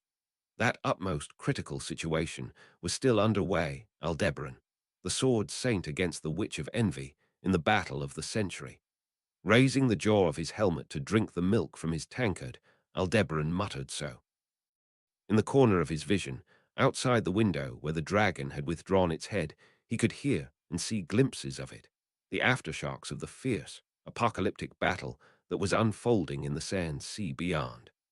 Flashes of white seemed to cleave through the night above the sea of sand again and again, and as sandstorms visible from afar were being kicked up, the battle roared out with one thunderous clap after another. No matter how unfamiliar one was with battle, no matter how dull their perception, people would instinctively know that this scene was the same as what would unfold on the day of the world's end. That was why, despite the hour of this morning grey, a time neither night nor day, the residents of Merula had gotten out of bed, went outside, and stared across the sand sea in a daze. Aldebaran. Even as the sun rose to mark the beginning of a new day, that battle would not come to a cease. As long as they did not decide to give up somewhere along the way, the people would end up spectating that battle for eternity. However, he felt like without some kind of impetus, the residents would just remain standing here. It was not as if they lacked a sense of crisis or felt that it was unrelated to them. It was only that, when awash in light of a caliber that far exceeded their capacity, people were invariably dazzled. and thus, once dazzled, they would be unable to walk away in fear of danger. Consequently, in many cases, the dazzled followed the voice and traces of the light that dazzled them. Blindly, as if moths to a flame, they would be drawn towards that blindingly dazzling light. That was why the reason to blame for the people standing motionlessly was, Wowie tilde. Seeing it up close, it rear tilde Ellie is a dragon tilde. To be honest, I couldn't really tell for sure until I got up this close. The fierce atmosphere reminiscent of the midst of war was abruptly torn asunder by the shrill voice of a young woman. Cheerfully out of place, the voice brimming with youthful enthusiasm could be heard from outside the tavern as Aldebaran was getting drunk on milk. Hearing it, Aldebaran slid off his stool and turned to face the entrance. The following moment, "You in there, Aldebaran? Get out here now." Marching in as if tearing down the tavern's entrance, a red-haired man spotted Aldebaran and strode up right before him with a violent and rough gait. The man unsheathed his sword with vigor and thrust its point before Aldebaran. At that excessively threatening attitude, Aldebaran raised his single hand with an "Oi, Aldebaran, even though you told me to come out, if you're gonna force your way in and pressure me like this, that won't be possible. Man, don't get all nitpicky with my words now. More importantly, the thing that's outside that's gotta be, it's gotta be. Aldebaran, the thing that's outside. Man, don't you play dumb with me." As soon as he tilted his head, he was grabbed by the collar before the matter could be settled, forced up, and pushed out from the entrance of the tavern. A sharp sensation was pressing into his back, and even when he tried to say, "I'd go along even if you didn't do all that," the other person was unwilling to lend an ear. There was no helping it. After all, from his perspective, the object of his heart's desire was right before him. "Oh, Alsama, there you are. Why does it seem as if you've become a hostage? Aldebaran, hey there, I guess a little excess blood's gone to his head. You shouldn't provoke him either. You'd be putting me in danger." There you go again, Tilda, saying things like that. "Even though you won't die no matter what anybody does, Alsama Tilda." Waving a hand at Aldebaran, who had a sword fastened against his back, was a young woman wearing a maid outfit adopted from a Japanese style with a red base. Emanating a whimsical aura akin to that of a cat, the young woman spoke thus in a relaxed demeanor. Albeit knowing that it was not such a light-hearted thing as it seemed, he made no objection. Saying anything would be futile, and that must never be made known to her. "Anyhow, Aldebaran, doesn't it look like the carnage is about to continue me? Aldebaran, don't say that as if it doesn't concern you me." And as the divine dragon gazed down at him with its head high above, darning an amused smile, Aldebaran took a deep breath and retorted. Then, as he spun his body around, Aldebaran, "Good grief, this is quite the promising party. Hijacker of the divine dragon's dragon husk, Aldebaran." Acknowledged as such by himself and others, the parasite of the kingdom, Heinkel Astrea, the female shinobi who had once aimed for the life of the Sun Princess, the Crimson Sakura, Yi Tenzin. Together, they made up the entirety of Aldebaran's henchmen as he moved to take on the world. 16. In the attack on the Sword Saint, Reinhard van Astrea, the existence of his father was a true vital spot and had served as a trump card. Regardless of whether Aldebaran had wished to use that trump card or not, ignoring his own emotions, he would never have allowed himself to be careless enough to not prepare it in advance. Hence, he succeeded in persuading him.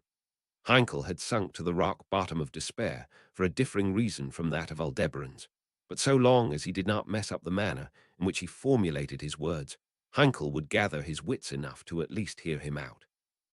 While belonging to the same camp, the relationship between Aldebaran and Heinkel could by no means be called a friendly one, but it was easy to tell that the latter's desire remained consistent. An earnest love, perhaps it ought to be phrased as such. For the man who made the very core of his being that which Aldebaran admired and simultaneously abhorred, a promise of compensation after cooperation had been particularly effective. But then again, Heinkel, you promised me dragon's blood. And right now, there's a dragon sitting right in front of us. And yet, you're still telling me to wait. Eyes bloodshot and spittle flying, Aldebaran had imagined that Heinkel might shout at him like this. Even now Heinkel was threateningly applying pressure, ready to brandish his sword at any moment. The tip of the blade was directed towards Aldebaran, lying down like a pet dog on the town's road. Strictly speaking, the tip was being pointed right at the dragon's chest, aimed directly at the heart, pulsating inside the dragon husk, in which the dragon's blood was stored. Dragon's blood was capable of bringing about a bountiful harvest to the land, and could cure all manner of afflictions on the spot. That was a legend passed down since times of yore in the kingdom of Lugunica, said to be one of the three treasures that the divine dragon had bestowed upon the kingdom at the juncture when the three great heroes drove away the Witch of Envy. It was the last drops of heart's blood spilled upon the final pulse of a mighty dragon's heart. And now that the vast majority of dragons had fled the surface, the means by which to procure the substance had been limited to taking up arms in a frontal assault. The potential to obtain that dragon's blood was now directly in front of him. That reality set the soul of Heinkel Astrea ablaze, a man who had been chasing a miracle for over a decade. Heinkel, finally, Luana will finally. Aldebaran, is that the name of your wife? Heinkel, that's right. My wife's. She's been asleep for so long, but with the dragon's blood, it should be possible for Luana to wake up. That's why I went along with your shit. Aldebaran, yeah, I'm aware of how you've contributed, and I'll acknowledge it. Tell you the truth, it was thanks to your insurance that I was able to subdue your son. Heinkel, if that's the case, rather than a back-and-forth argument, perhaps a more accurate description would be to say that since Heinkel's feelings were so restless, no proper discussion could take place.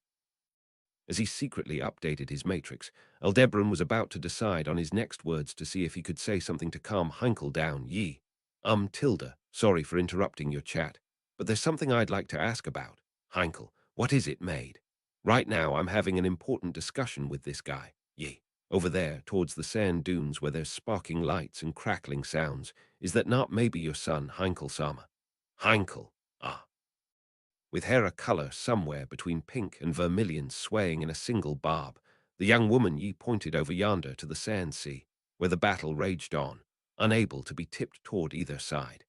It seemed that Heinkel had been solely focused on the divine dragon of his dreams, and now, blinking his blue eyes upon witnessing that fierce bout, Heinkel, oi, what's going on with that? The ones fighting over there'd be Aldebaran. As you can imagine, the sword saint and the witch of envy. Heinkel HKW, why, how the hell did it even come to that? Eyes wide in astonishment, Heinkel scowled in the direction of the sand sea, where his son clashed with the witch. Then his shoulders seemed to tremble in fear, and Heinkel, this isn't what I signed up for. You were supposed to use me to stop him. Those were the conditions. Stop them right now. The witch of envy, you say? What kind of fucking bullshit is? Aldebaran, sorry, but I can't grant that request. Your compensation is the dragon's blood, old man. To stop them here goes against the initial conditions. I won't grant you a second thing. Heinkel, GH, in that case. Aldebaran, in that case. Heinkel, however enraged he was, his words continued not beyond that point, and Heinkel's eyes dashed about to a dizzying extent. Aldebaran could not view the weakness of Heinkel's will as anything but pitiful. Aldebaran felt sorry for Heinkel. Stuck with a family beyond his own stature, he too was a clay doll that fate fancied toying with. Oblivious to Aldebaran's heart of hearts, Heinkel raised and lowered the tip of his sword many times over.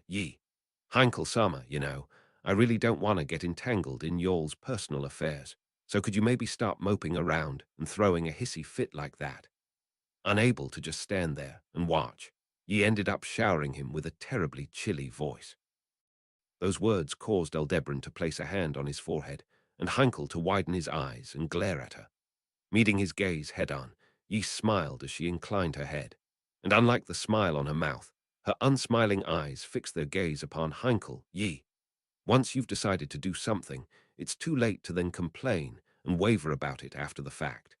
If the things you desire are in two places, isn't it obvious that you can't reach out a hand when you're already reaching one out the other way? You aren't a kid. Heinkel, HK, but he'll always just be a brat no matter what age he is. Yi, good grief, there's really no getting through to you, Tilda. Al-Sama. Heinkel had lost all composure, and fed up with him, Yi turned to Aldebaran. Understanding the meaning behind that narrowed gaze, Aldebaran shook his head sideways. He did not know how to show restraint. Murder was the only method this woman was ever taught. Hence, Aldebaran, counting on you, me. Aldebaran, sure thing. The following moment, Aldebaran swung its forearm downwards, slamming into Heinkel as he glared at Yi and knocking him to the ground. With a wow tilde, Yi's eyes widened as she basked in the tremendous updraft, and before her eyes a picture was painted of Heinkel buried face down in the ground. Aldebaran, sorry old man, but I can't give you dragon's blood yet. For the time being, it'd be troublesome if the divine dragon's heart were to stop beating. Ye, this might kill the mood a bit, but might Heinkel Sama be dead? Just now, that was a blow that would even put me on the verge of death, you know. Aldebaran, he won't die. Restraint, though I may not have shown any, he won't die. For a long time now I've thought that the old man here was unduly sturdy, but I see now. Ye, I haven't properly confirmed it or anything, but this divine dragon Sama who speaks an awful lot like Al Sama here, how exactly did you manage to pull that off? Aldebaran, I'll tell you later. Time is of the essence. Giving such a response to Yi as she sought explanation, Aldebaran squatted down beside where Heinkel had been buried and was about to return the latter's sword to its sheath. It happened then. Aldebaran, oh, when his outstretched arm was seized by the wrist, Aldebaran's breath caught, and the perpetrator of that act, having taken an unrestrained hit from the dragon, was Heinkel. Heinkel's eyes were currently unable to focus, but he was glaring at Aldebaran with a blood-curdling expression.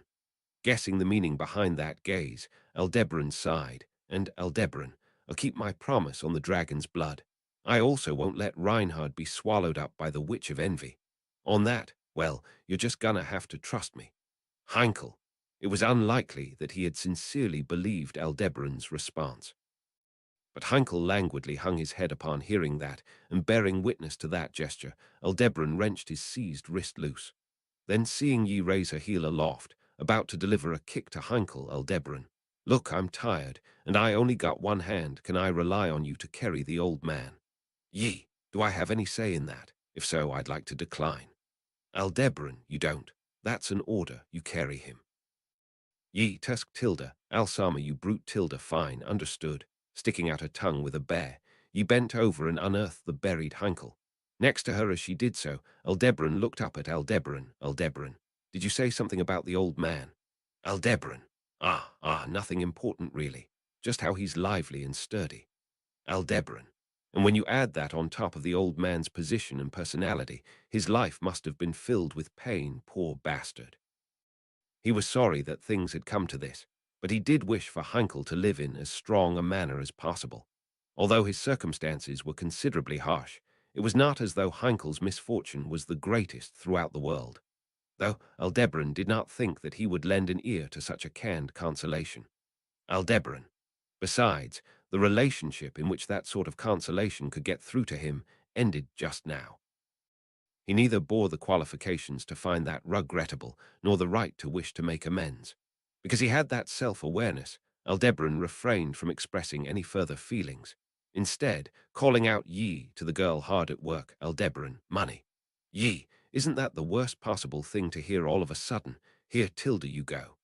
Yi fumbled around in her clothing and threw over a leather pouch, which Aldebaran then caught. From within, he pulled out a gold coin, and flicking it with his thumb, Aldebaran, a little extra to make up for the trouble. Keep it. With those words, he passed it over to the owner of the tavern, who had been watching over their exchange in silence.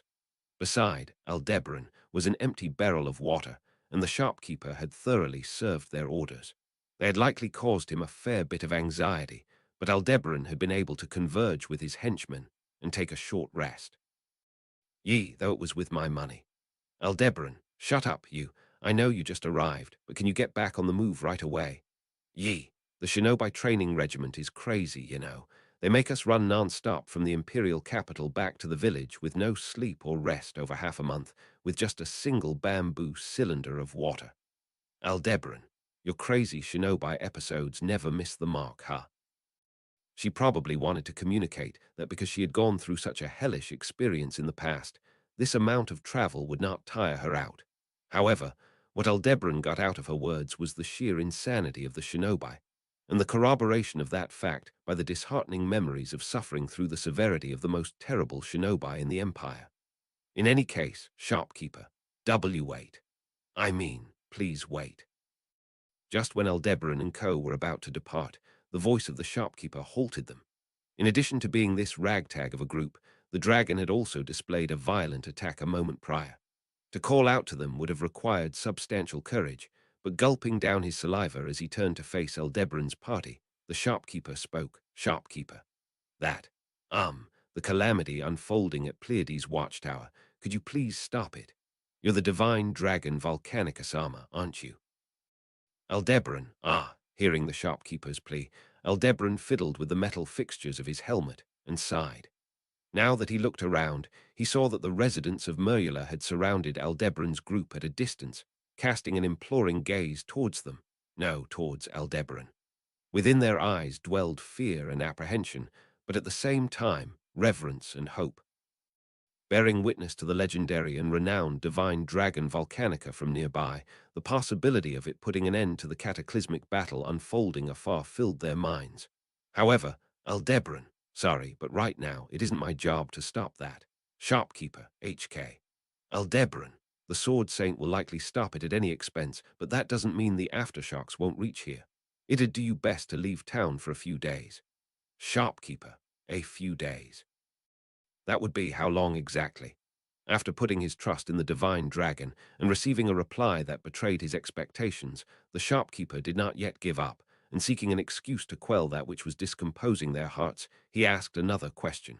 Even if they left town, how long would that be for? That would be, Aldebaran, 7 days. Shopkeeper.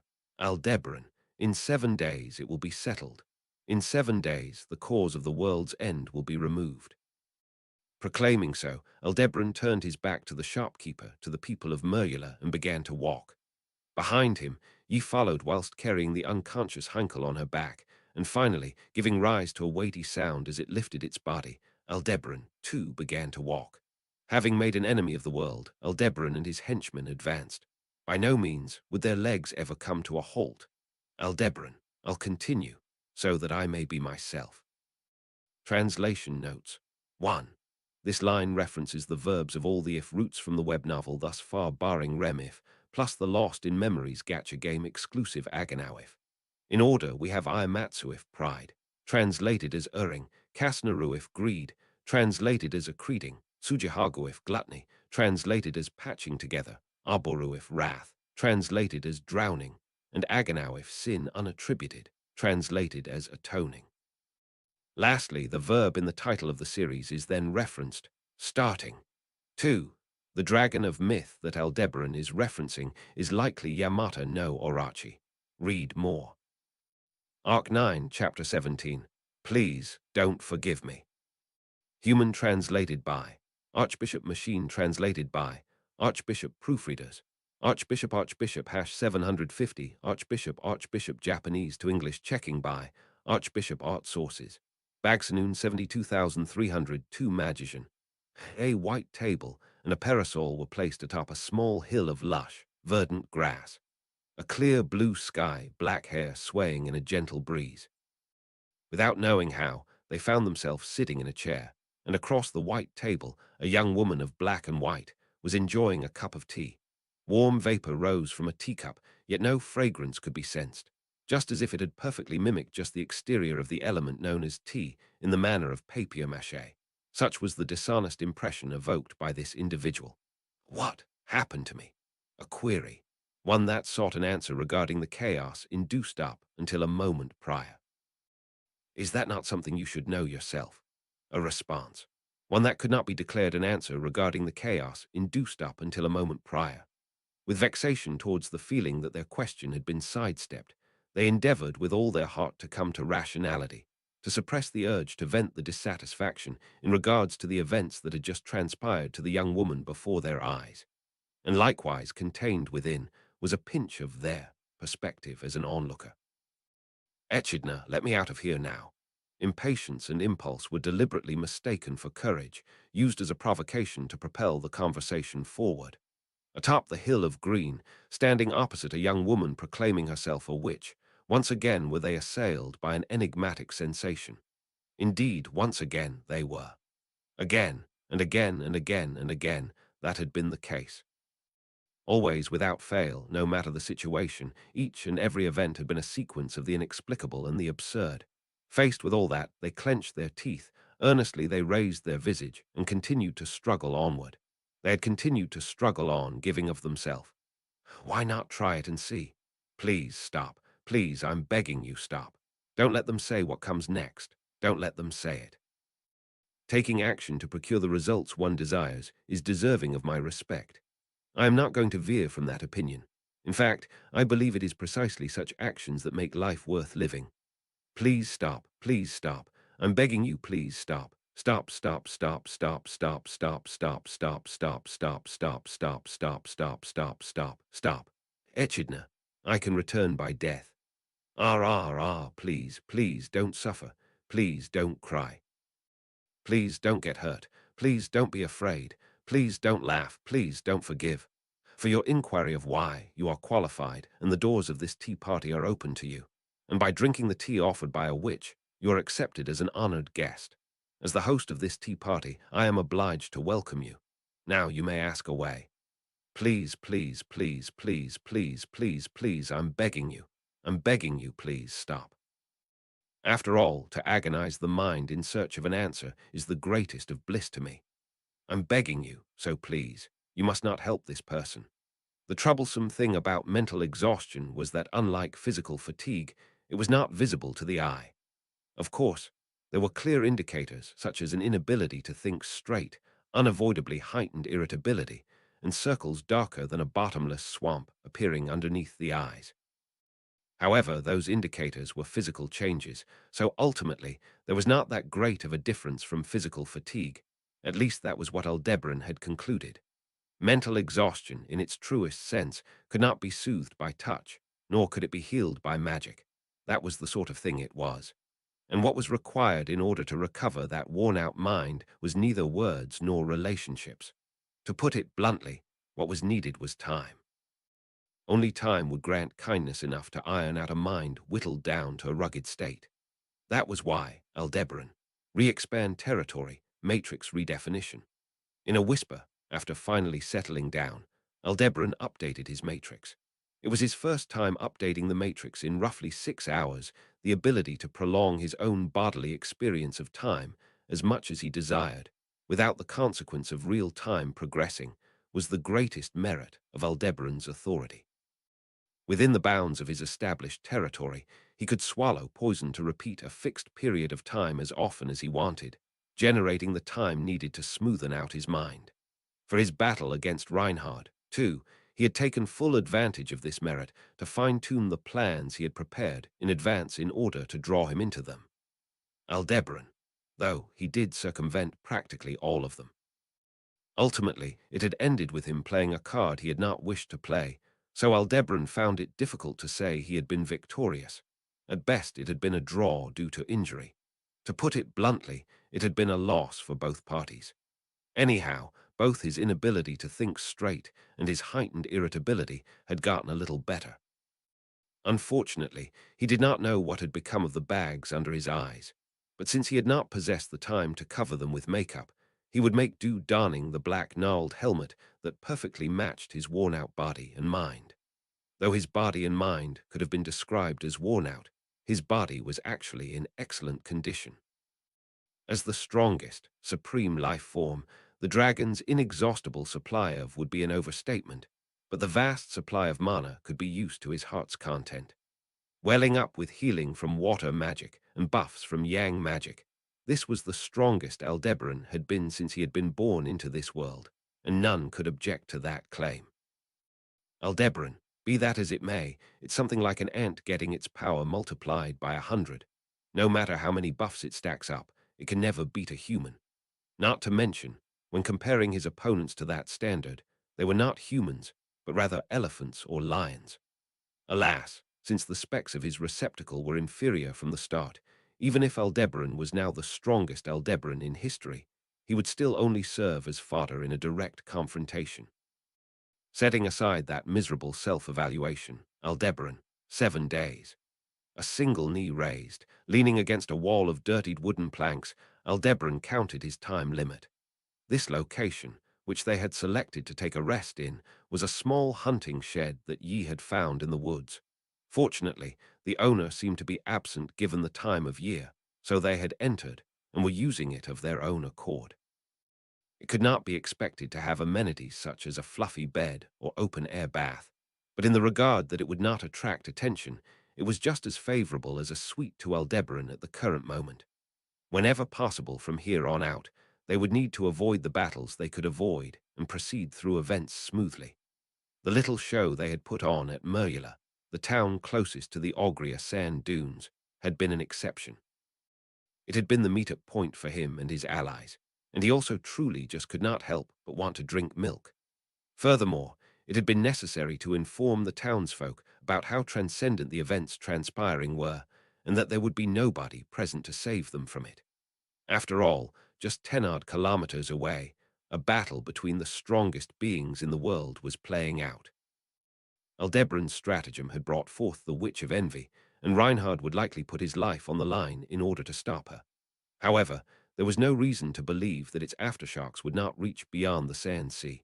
It was not likely for the constant flashing in the sky to settle down, so seeking refuge was essential. And Aldebaran's decided time frame of 7 days was not unrelated to that battle. Rather, it was actually quite closely connected. As far as Aldebaran knew, the Sword Saint and the Witch of Envy were evenly matched. That battle would continue repeating the same moves for 1,000 days, and no terminus would be reached in that back-and-forth combat. But that was only when the matter was constrained to being between the Sword Saint and the Witch of Envy. Now that a battle between the two had been realized through Aldebaran's scheming, it would not actually continue on for 1,000 days. That was because, Aldebaran, the world will come crumbling down before their battle can reach a conclusion. If it ever comes to that, it's over. Ere the world's ruination could transpire, it would be necessary to put an end to that battle. In that sense, though he had been the one to make the matchup, that ultimate battle had also become a cause bringing about the world's end, and thus one of the things Aldebaran had proclaimed he would remove. Aldebaran, so many things, there are so many things I gotta do. Placing a hand on the forehead of his helmet, Aldebaran took a long, deep breath. He had quelled his mental exhaustion thanks to his authority, forcibly recovered his physical fatigue through water and yang magic, and yet it still seemed like he would go over capacity from the sheer size of the things on his mind and the things he was burdened with. Of course, from the moment he started this onward, his complaints were not something he could let anybody hear, but do Tilda ain't you be so pointlessly stubborn now? Why not just lean Tilda GHT up on someone else and relax for once, since you have one arm and all? Aldebaran. Ye, is that you? Ye.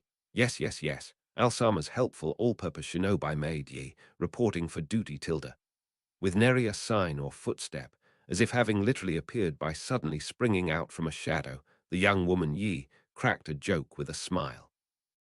As the girl walked towards him with her hands joined behind her back, Aldebaran shrugged. Aldebaran, regardless of the helpful and all-purpose parts, being a shinobi maid is stacking too many character types. Ye, that so, even though I already had to sadly cut the beautiful, sweet, and lovely parts. Okay, okay, in that case what evaluation would you give of me, Alsama? Aldebaran, submissive cat-like shinobi maid. Ye, you Tilda Wa, that way of thinking doesn't seem like it'd be popular with the ladies. But then again, you do have a shinobi maid.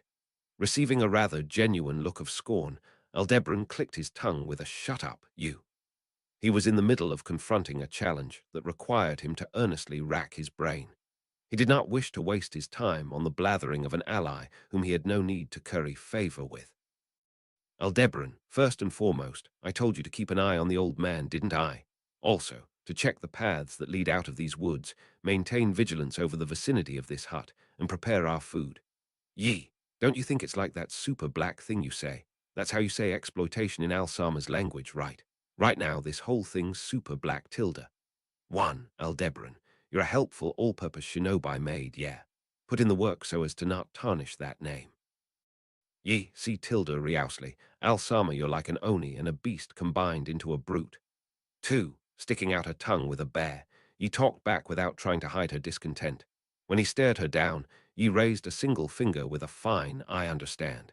Ye, the preparations for food are done, though they're shinobi provisions. Vigilance of the shed's vicinity has been completed. Even in these woods it seems that there are witch beasts. Speaking of, I've discovered a path through the woods with sound footing. It'd do you good to train your legs and loins a bit more. And about Heinkel Sama, Aldebaran, what about him?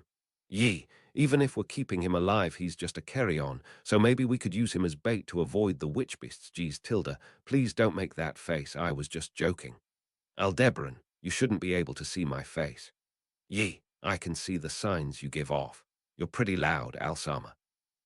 Saying something that seemed both understandable and unintelligible, Yi abruptly turned her face away. But without averting his own gaze, Al continued to glare at her side profile. Before long, she seemed to give in, and taking a deep breath, Yi, Heinkel Sama's all tied up. I'll be alerted if he happens to wake up, and if he tries too hard to run away, his limbs are gonna be in pieces. Aldebaran, in pieces? Could you really manage that on that old man? Ye, even if he's sturdy, he's not a steelfolk or anything. Some parts of him are more frail. My technique's aim is to penetrate those parts. To begin with, even though you're asking if I can do it, you get angry if I actually did do it right. Aldebaran, guess so. Ye, then I guess I won't do it, Tilda. There's no merit in me angering you, Alsama, isn't that right?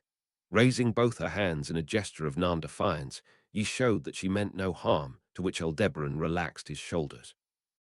Her manner of speech was frivolous, and she also liked to jest, but there was no falsehood in Yi's words. That which Aldebaran had done to Yi was nothing so easy that she would still be plotting something here. To the utmost extent of what had been possible, thoroughly and mercilessly, he had shattered her defiant spirit. No, he had shattered her heart. The reason why Yi Tenzin was assisting Aldebaran right now was the result of having done so. Yi Tenzin was an assassin who had been sent to take the life of Priscilla Bariel. Through the announcement of her entry into the royal selection, the existence of Priscilla Bariel also became known in the Valetian Empire. So it was only a matter of time before people began to realize that she was Prisca Benedict, who had survived in a foreign nation after escaping the conclusion of the imperial selection ceremony, which concerned the succession of the imperial throne in the empire. It was intended to dash water over the live coals known as Priscilla, as she produced smoke in the kingdom, an assassin sent by a divine general of the empire, Keisha Gold. In fact, the infiltration of the female shinobi had been performed magnificently, and put to use as Priscilla's chamberlain, she flourished as a hardworking maid in the Bariel domain. Priscilla had taken a liking to her, and even Schult greatly adored her. Aldebaran, too, had thought of her as a co-worker who was easy to get along with. However, without forgetting her initial objective, Yi had aimed for Priscilla's life. Hence, Yi, Alsama was super scary on that day, Tilda. Under the pretext of the village's training, my bodies experienced nearly all the terrible things possible to experience in this world, but that was the first time in my life I ever felt so afraid. Aldebaran, that's a story that makes my chest sting. Yi, you should at least feel my heartache. If you felt the way I have ever since that day, when I was made the loyal servant of such a scary Alsama, you should be able to bear it just fine. I kept away from the madam and Schultz-chan, subservient to anything you tell me to do, Alsama, even letting you do whatever you pleased with my body, Aldebaran. I never laid a finger on you, though. Hugging her own slender shoulders, ye flirted in an attempt to draw sympathy, but Aldebaran rebutted. That statement had gone too far in damaging his reputation, and of course, having been voiced in the absence of any other ears, it was probably some form of pestering or discouragement towards Aldebaran. But he gave a flirtatious glance towards Aldebaran as he harbored that impression. Ye, sooner or later, why don't you try touching me without mentioning anything about where you've laid your fingers? You must be awfully fatigued. So, Alsama, I don't mind comforting you in your weakened state, you know. Aldebaran, Yi, ho, Tilda. Does this silence perhaps suggest that you're considering it as an option? In that case, I'm gonna go get the bed ready before you change your mind. Aldebaran, you've got it wrong. I was just pondering over what I should say to shut you up. Besides, Yi, what is it? Aldebaran, you yourself said that there would be no meaning in having such a relationship with me, yeah. Pointing his finger at Yi as she produced a bewitching atmosphere, Aldebaran questioned her true intent. Unfortunately, no matter how coquettishly she phrased her invitation, Aldebaran would never go along with it. Aldebaran had spent over 10 years as a gladiator on Gladiator Island, where societal order was at its worst. He was tired of hearing those kinds of sales pitches. Besides, This was not the first time that Yi had tried to seduce Aldebaran like this. Hence, neither was it his first time rejecting her, but as Yi caressed her own body in a disappointed manner, Yi, this is also a shinobi weapon, so it's hurtful for it to be dismissed so bluntly. Aldebaran, don't cling to weapons that don't work. Mistaking the means for the end can be a slippery slope. Yi, well, that's quite the reasonable advice. After all, if I could have gotten you to love me, Alsama, then my tomorrow would have been secured forever. Boo tilde T that hope fell apart when the madam died. Aldebaran, Yi, that angry look on your face, I can see it, you know. As she slightly inclined her head, Yi's words were a sharp blade that wounded Aldebaran's heart. It could not have been without malice. Yi was brimming with intent to wound Aldebaran, and Aldebaran had resigned himself to receive that blade. Neither of them had declared it, but Aldebaran had been intent on protecting Priscilla's life, and Yi had also believed that the madam that Priscilla's life would be secure. Now that the unspoken understanding had been broken, this torment from Yi was a natural punishment. Yi, I won't say that you went back on your word. After all, I never ascertained it through your words. Only, since Alsama loved the madam, I thought you would. Vi naturally protected her till the end. Touching her lips, Yi spun words that tore Aldebaran to shreds. In silence, as he tasted the sharpness of that blade, Aldebaran would listen to her next words. That was definite retribution he ought to receive, Yi. Please don't misunderstand. Alsama, I'm not reproaching you for not having protected the madam, you know. Aldebaran, ah, Yi, I quite like the madam. Though I did try to kill her because of an order. She was classy, intelligent, beautiful, and surprisingly kind. But if she ended up dying, then there's nothing to be done about that. Those who die don't come back, though for some reason it seems like they were brought back in the Empire Tilda. Even though he had not shared the details of the events in the Empire until then, Yi brought up the topic of the great disaster, which she must have heard about somewhere. But rather than where she had got her hands on that information, Aldebaran's attention was turned to Yi's manner of progressing the conversation, leaving her true intentions unreadable. If Yi had no intent of reproaching Aldebaran, then just what did she intend to accomplish by discussing Priscilla's death and verbally attacking Aldebaran like this? Yi, my words are simply words, you know, Tilda. Alsama, you're getting hurt by them of your own accord. All I'm doing is holding you accountable. Aldebaran holding me accountable. Yi, didn't you ask about it yourself? About what my objective was in trying to comfort you, Alsama? Well, Tilda, perhaps your phrasing was a little more crude. Aldebaran, Yi, before it was in order to have Alsama love me and thus protect me. But I now understand that it's not an absolute, so my objective has changed from back then. As she spoke, Yi slowly walked right up before Aldebaran and folded her knees. Then on eye level with Aldebaran, as he sat on the dirty floor, Yi, my goal in my proposal to comfort you now, Alsama, is not a seduction. It's insurance, so to speak. Aldebaran, insurance. Yi, Alsama, it's already begun, now hasn't it, Tilda? You've betrayed those who have treated you well. You've even unleashed the witch of envy to ground the sword saint. This can't be stopped, and it'd be a problem to have it stop, so I can't afford to have you fail. That's why, Tilda. Pausing her words there, Yi gently reached out a white finger and touched Aldebaran's neck. As the fingertip of a short nail tickled his neck, Yi brought her lips to his ears so as to whisper, Yi, please, accomplish what you set out to do, Alsama. If it's for that purpose, then whether it's my body, my talents, my techniques, or anything else, please make use of them. I will serve to comfort you, be it to rest your mind or vent your anger. Her breathing was feverish, and with no falsehood in the voice that dedicated the entirety of her being, Yi flashed the high canines that could be seen in her mouth, and continued. That was Yi. Then, after you've accomplished what you'd set out to do, please die once and for all. Alsama, if you don't die, I don't think I'll ever feel safe for the rest of my entire life. Saying that in the most horrifyingly coquettish tone, until then Yi smiled. That was the reason why Yi Tenzin was assisting Aldebaran, even if it meant making an enemy of the world. Thus, Aldebaran himself could also assent to that conclusion. It was something he had known since the beginning. If Aldebaran ever accomplished his goal, all of his actions up until that point would not be forgiven, nor would they be exonerated. Much less would they be deemed acceptable or be understood. He did not wish to be understood. Neither did he wish to be forgiven. Please, oh please, don't forgive me. Once all was said and done, Aldebaran would assuredly be burned at the stake.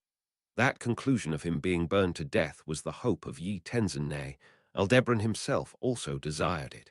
Were he to succeed in his objective, he would gladly be burned at the stake. Then, just like the woman who had burned herself to save her motherland, Aldebaran would likewise be reduced to ash. When that time came, finally would Aldebaran be able to undo his territory, destroying the Matrix. Aldebaran. In a mutual silence, Aldebaran and Yi locked eyes at a proximity where they could feel each other's breaths. Therein was nothing akin to the desire between man and woman, but rather a pitiful girl with the chains on her life in the clutches of a monster, and the dried-out misery of a foolish clown exerting himself to play the role of monster.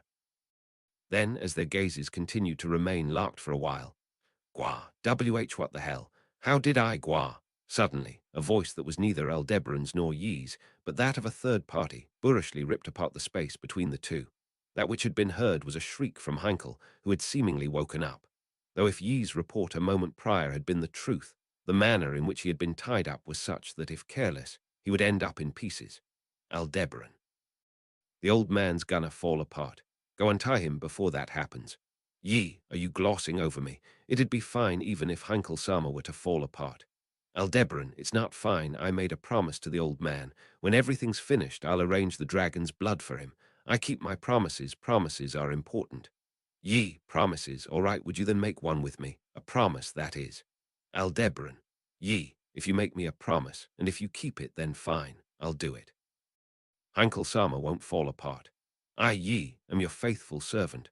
Briefly poking out her red tongue, whilst concealing the murderous intent within her narrowed eyes, Yi asked of him. At her words, Aldebaran closed his eyes within his helmet. Then, slowly holding up his right hand, he extended his pinky. As she witnessed that, Yi made a puzzled face befitting a girl her age. He recalled when in the past, Priscilla had similarly been caught off guard upon seeing him extend his pinky like this. And as he recalled it, Aldebaran, entwining our pinkies and making a pinky promise, that's my ritual for making promises. Yi, entwining our pinkies, Hala tilde WD tilde. Aldebaran, it's not lewd. If you aren't gonna do it, fine. Yi, I will. Have a look-see, Yi-chan's pinky and Alsama's pinky are entwined. Her phrasing had been lascivious, but Aldebaran did not mention anything about it. Then with their pinkies entwined, they rocked their hands up and down, Aldebaran, finger cutting 10,000 fists. If you lie, you have to swallow 1,000 needles. There, it's a pinky promise. With that, he concluded the pinky promise of his own demise. Aldebaran, wishing for his own death, had mixed feelings about Yi's awfully delighted demeanor here, but he did indeed think that she really was a shinobi maid who suited those omitted aspects of beautiful, sweet, and lovely. Heinkel, somebody do something. Ga, gwa. Still, the pathetic cries of pain of the neglected Heinkel echoed loudly throughout the woods. Piece of shit, you'll regret this, maid. Please don't use such dirty language, Heinkel-sama. As you can see, we're isolated and short-handed, so we can't afford to waste personnel to keep watch over you, Heinkel-sama. Heinkel, then it would have been fine to just lay me on my side. The nerve you must have to pointlessly tie me up. I just thought that seeing a little blood, might calm you down. Isn't it just the cutesy survival tactics of this delicate Yi to ensure that this camp isn't destroyed? Heinkel, why you little? A red line streaked the back of his neck as Heinkel rubbed where the blood had run down. He unconsciously reached down for the sword at his waist, indignant at Yi's talkative demeanor. But when Aldebaran spied a dangerous glint in Yi's eye at the same time, he had no choice but to intervene in their interaction with a weight. Aldebaran, Yi, don't instigate. Old man, this is how Yi's like, that's all. Heinkel, I don't care. By the time I showed up, this woman wasn't at the mansion anymore. Yi, yippity-yap, Heinkel-sama and I narrowly missed meeting each other at the mansion. To think that the replacement of this beautiful and competent Yi-chan was Heinkel-sama, it must have been quite a shock to Schult-chan, Rai tilde GHD. Aldebaran. Surprisingly, Schult-chan got along really well with the old man. Yi, tilde, that's really surprising, even though that's not at all the case with your own son. Heinkel, you little. Aldebaran, Yi. Once again, Yi began to deliberately grate on Heinkel's nerves, and so Aldebaran directed a stern gaze her way. But her only response was apologies Tilda, and a bow with her hands clasped. The two had met for the first time when he approached Heinkel with his plans, and had him leave the fortified city in advance to converge with Yi, but their chemistry was worse than he ever could have imagined. Regardless of Heinkel not liking Yi, it seemed that Yi was also not considerably fond of Heinkel. 3. To be honest, Yi was unfriendly with Heinkel to an extent uncharacteristic of even herself. Aldebaran, sorry, old man, but from here on out, both you and Yi are gonna have indispensable roles. I won't tell you to get along, so at least play your part well. So, Aldebaran gave up on trying to reform Yi's attitude and requested Heinkel to compromise. He was sorry to Heinkel, but so long as he desired the dragon's blood, he could not go against Aldebaran's plans or views. Obediently, he would be put to use, and contrary to Aldebaran's expectation that there would be some natural backlash, Heinkel briefly muttered, "Understood. Heinkel, more importantly, were you telling the truth? That in 7 days things will be settled?" Aldebaran, "Yeah, but rather than calling it the truth, I'd say I'm serious about it. I seriously intend on concluding this in 7 days. Heinkel, when that time comes, give me the dragon's blood of Volcanica. You absolutely must not break that promise. That and the Witch of Envy, Aldebaran, have thought of a plan to have that withdraw. Before the battle between your son and the Witch of Envy can amount to anything, yeah, you don't need to worry." Heinkel, "I'm not worried." Aldebaran, "Heinkel, I'm not worried." As his expression clouded over with shame, Heinkel did not ring out any further words. After gazing over Heinkel in silence, Aldebaran turned to face forward. As Yi led the way, Aldebaran's party was moving to exit the woods in which they had been hiding. As mentioned previously, now that he had overcome the unavoidable clash with the Sword Saint, Aldebaran and his henchmen would have no choice but to avoid trouble as much as possible as they headed toward their target destination. For that purpose, with a long way to go, they would have to continue traversing westward through the kingdom of Lugunica. Ye, but Tilda, will it really go so smoothly such that nobody gets in our way? After all, isn't there a high probability that the Sword Saint Sama's collaborators already know about your wrongdoings, Alsama? Aldebaran, don't call them wrongdoings. Firstly, my betrayal is undoubtedly known. It's hard to think that the Sword Saint was the only other person present when Miss Flam contacted her sister, and there's no chance he just flew off without saying anything to anyone. Hence, we're turning the tables on them. Ye, and by turning the tables, you mean using the divine dragon Sama. Aldebaran, that's right. Responding to Yi's question, Aldebaran pointed to the sky obstructed by the trees of the surrounding woods. As Aldebaran's party proceeded through the forest like this, Aldebaran did not accompany them. Of course, its large body would have been exceedingly conspicuous, but there was something that Aldebaran had wished for it to do by using its fame and absurdly noticeable body. Aldebaran, for now, the divine dragons headed in a different direction from ours. I had it fly north. By having it draw attention there, I expect attention to be diverted away from us. He was unsure of the accuracy of Flam's divine protection of Mindspeak, but if in addition to Aldebaran's betrayal, she had conveyed the information regarding the antagonism of the divine dragon Volcanica, the sightings of Volcanica would be regarded as a threat to the kingdom, and it would become the center of their attention. Without Reinhard, they would need to mobilize personnel on the level of the Order of Knights, or else they would be unable to even take seats at the negotiation table with Volcanica. Such would be their viewpoint. Thus, Aldebaran, naturally, the opponent assumed that I'd be with the greatest fighting strength. Nobody would arrive at the idea that he had parted with the divine dragon, which he had gone out of his way to gain as an ally. But considering Aldebaran's objective, there would be no meaning in standing out more than necessary, so it was natural to exclude the inevitably conspicuous Aldebaran from acting with the group. Having read Aldebaran's Book of the Dead, Aldebaran shared his objective, plans, and expectations, and thus would likely fulfill the role levied upon it. In the meantime, Aldebaran's party would close the physical distance on their objective with success. For that purpose, Yi's skills as a shinobi would also come in handy. Yi, Alsama, a problem has arisen. As Yi suddenly stopped in her tracks and informed him so, Aldebaran held his breath. Walking at the rear of the line, Heinkel also stopped and called out to Yi with an oi.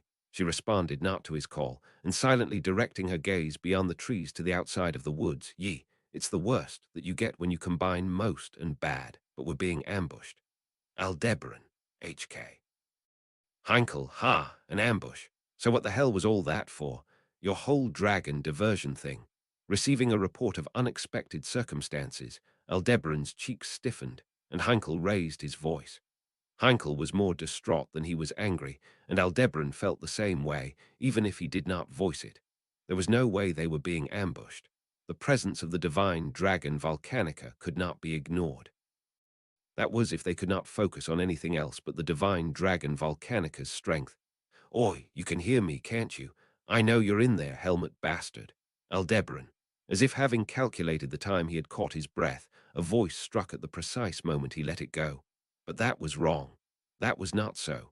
It was not that the time had been calculated. Unlike the have-nots, the haves would never miss the timing in these situations. Such had been the case for the Sun Princess, Priscilla Bariel. Thus, with equal status as Priscilla Bariel, for she who vied for the same seat of the kingdom's apex, it was simply that the self-same marvel resided innately within. Outside the woods, awaiting Aldebaran and his party, the second coming of the Golden Lion. Looks like you took care of my garbage night. Guess I got no choice but to clean up after him. He's not used to having it wiped by others, but the one who'll be cleaning up his ass here is me. Translation note 1. Black in Japanese is typically used in the context of black company, a business that overworks and is exploitative of its workers. 2. A bit of a pun. If you take a character from Chinese letter, Oni, and Chinese letter, beast, you get Chinese letter, brute. She does this a lot. 3. Here in the original text, TAPPEI writes that Aldebaran had Heinkel leave the imperial capital in advance. But this makes no sense given that they were in Garkla when these events would have transpired, and as such the translation has been altered to reflect the continuity of the series. Arc 9, Chapter 18, 100 times more troublesome. Human translated by, Archbishop Machine translated by, Archbishop 297 proofreaders, Archbishop hash 750 Archbishop Japanese to English checking by, Archbishop Vinnicayan art sources, 3 COU. They recounted their lonely struggles, their days of ineradicable remorse. A tale pertaining to their past, one that they had decided ought not be treated without the utmost respect, gravity, and caution. Even after letting it all out, their never-let-go and forward-facing mindset was ephemeral. My compensation, that is. They could not help but detest the witch who expressed the price for leaving this dream world as thus. With a trace of their red tongue, with a hint of mischief hanging in the air, that vacuous beauty toyed with them, seemingly scheming to guide them as per their will. Which, all right, I've decided. The first time she had demanded that they forget, but what would she decree for this second time? As if to mock them, as they involuntarily stiffened, the witch, who exuded the faint fragrance of flowers, brought her fingers to a white handkerchief that fluttered in the wind. It was embroidered with a great spirit in the form of a grey cat, with gold linings around the white fabric. The handkerchief Petra gave me when I left for the sanctuary. To scream out, stop. Until their throat tore itself apart, they wished. To scream out, stop. Until their throat tore itself apart, no throat to do so could be found. They wanted to throw themselves in front of the terrifying witch and shout, stop. There was nobody there to stand in front of the terrifying witch and yell, stop. Ergo, no matter how much they attempted to shout, stop, stop it. In their heart, no matter how much their soul attempted to step in, they could not stop them. Which, the price for the tea party has been paid. From the bottom of my heart, I look forward to your next visit. The value of the payment was expressed, and a slight sense of relief and happiness grew. More than feeling triumphant that they had been the one to have led to that, they were far, far, far, far more terrified that the witch had taken an interest in them. Just what their own self had become a part of they knew not. Looks like Echidna kept her word. The tea party didn't get erased from my memories this time. The dream world was enveloped by a white light, and they returned from the illusion to a dark, cold space. Returning to the location where they again had met the witch something odd, they noticed. Where's Emilia? Their heart growing restless by her absence when she ought to have been present, they were filled with a sense of unease. An overflowing sense of anxiety and a sense of incongruity seemed to seep out. As for one who had been forced to repeat this over and over again, it was a deviation from a base principle, a deviation that should not exist. Driven by a sense of foreboding welling up from within, they hurriedly left the tomb. And as soon as they stepped outside the tomb and into the moonlight, what they saw was a shadow. The sanctuary, shrouded in the darkest of blacks, a tonality mark of a witch even more terrifying than the witch who had created said place. No matter how much they shouted stop, how much they rejected it, how much they cried, how much they resisted, it would not draw to a close. After all, this was the history of his unerasable path that he had certainly tread. Amidst all that, did I contribute something? Helmet bastard, that voice declaring so had clearly been aware of Aldebaran. Ye had sensed the presence of an ambush, and then came the familiar, assertive voice. It was not necessary to think very hard in order to understand that their deliberate act of separating their primary strength in an all-out diversion had ended in failure. Having understood that, the problem currently awaiting Aldebaran was, "Oh, that voice just now, it's that blonde-haired brat. Reinhardt's master. What the hell's she doing here? Wasn't it supposed to be that nobody could find us?" Heinkel's distraught demeanor thoroughly exemplified the confusion of this situation. His level of panic was the same as what Aldebaran felt within, but thanks to him disgracefully losing his cool first, Aldebaran had avoided becoming flustered. Nonetheless, the situation was by no means promising. Aldebaran. And I just updated my matrix 15 seconds ago. The regular updating of the matrix was intended to be a prudent measure in order to avoid unnecessary risk in the event of a surprise attack, but it appeared to have backfired here. Aldebaran would have no chance to retry save for the 15 seconds back from this current point. This meant that the opponent's ambush was no longer avoidable. An ambush like this was a far worse tactic for Aldebaran to face than any surprise attack. Whether through good insight or just guesswork, the ambush had been sprung at precisely the worst timing. Ye, if you're talking about the Sword Saint's master, could this be the rumored Felt-Sama Tilda? I wonder, is it already time to use Heinkel-Sama as a human Tilda sacrifice? Heinkel, HK, if you're trying to get through this by using me as a hostage, it'll get you nowhere. Those guys want nothing more than to have Reinhard succeed the headship of House Astria. Right now, I'm the one in a bad position by being with you guys. If they have a good enough reason, they'll kill me without mercy. Ye, we tilde LL, if that's the case, then wouldn't that make you even better suited to the role of human sacrifice? Heinkel, I told you this ain't the time to be cracking jokes. Likely, she had not been joking. Heinkel yelled back at her with a dumbfounded look in his eyes while Yi asked, "What should we do, Tilda?" as she shrugged at Aldebaran. Unlike the two shaken middle-aged men, Yi was calmly reacting to the situation which lay before them. Perhaps being the result of her shinobi training, her well-honed mental strength was admirable. For Aldebaran, it seemed to be a state of mind he could never reach no matter how many millions of times he died. Aldebaran. In any case, there's no point in us sending forth the old man. If what was waiting for them outside the forest truly was Felt and her allies, then per Heinkel's grievous acknowledgement, it would be ineffective to use him as a hostage. In fact, if it came to pass that this opportunity was seized to take his life, it would have made quite the punchline for "Here rests the beloved and respected Heinkel Astria," to be writ upon his grave. And the reason why not, but pessimistic pictures came to mind, was because he lacked the materials to paint an optimistic picture. Aldebaran, ye old man, wait here, I'll go have a look first. Heinkel, WH, are you out of your mind? This woman's a shinobi, isn't she? If anyone's going out there first, shouldn't it be her? You tell him too. Ye, Alsama, that's the best course of action, correct. Aldebaran, yeah. He gave that answer as he inclined his chin, and he readily withdrew, saying, "Ro tilde jur that." Heinkel, his face still red with frustration, tried to continue pressing the issue, but Yi, don't be so persistent, Heinkel-sama. You don't need to worry so much. Who else but Al-sama could come up with an idea like using the divine dragon Volcanica and actually pull it off? There's no way he doesn't have a plan. Heinkel, well, I guess so. In response to Yi's backup, Heinkel reluctantly retracted his words. As one would have expected, the prestige of the divine dragon was effective in many ways, regardless of whether or not the being in question was senile. Even in this situation where they were completely outdone, it gave one unconditional confidence that Aldebaran would not go down without a fight. Unfortunately, it was now showtime for the lack of a plan that ye had declared an impossibility. Aldebaran, now, am I walking into an Oni nest or a snake pit?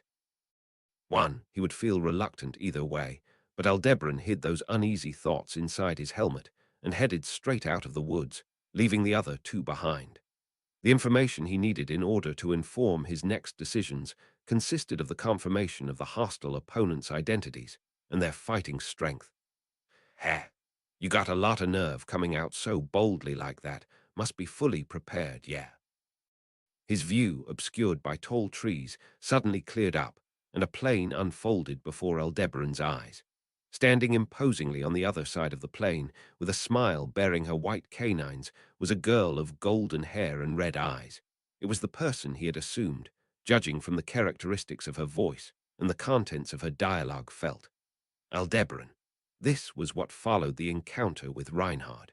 That in itself was no surprise. In addition, Aldebaran had already begun estimating his opponent's strength as soon as he guessed that the opponent was felt. At the current point in time, her two star players, the Sword Saint and the Grey, had already been dealt with. Referring back to his knowledge, he had acquired from his time in the Watergate city of Prestella, would the other key members of this camp then be the trio of former thugs, Flam's younger sister, whom he had yet to see, and the old giant who had invaded the royal castle. Although Felt's own capabilities were yet to be confirmed, it was unlikely that she would come close to matching Priscilla's strength. Even Priscilla would have been no match for Aldebaran if they were to have fought one-on-one. Even in the unlikely event that Felt was secretly a very powerful individual, he would have had many ways of dealing with her. At least, that was what Aldebaran had been thinking until he exited the forest. However, Aldebaran, oh, what kind of joke is this? Aldebaran could not help but give a dry smile at the unexpected sight that unfolded before his eyes. After all, his original expectation had been for 5 people, 6 at most. This was roughly 100 times that a group of over 500 people were there to welcome Aldebaran. Felt had grown up in the slums, and even though her position in society had changed, there still existed within her a mindset of poverty. Although she no longer lacked food, clothing, or a place to sleep, those were things not of Felt's own possession. They were all attached to Reinhard and the Astria household. Indeed, Reinhard was Felt's knight, but she was not so deluded as to think that this gave her the right to claim all of his possessions as her own. Therefore, she had no intention of letting the cards she had originally held in her hand go to waste. Even if the food she ate was delicious, the quality of her clothes changed dramatically, and she could sleep soundly until morning. The cards in Felt's hand were, simply put, a collection of traits she had cultivated in order to live strong.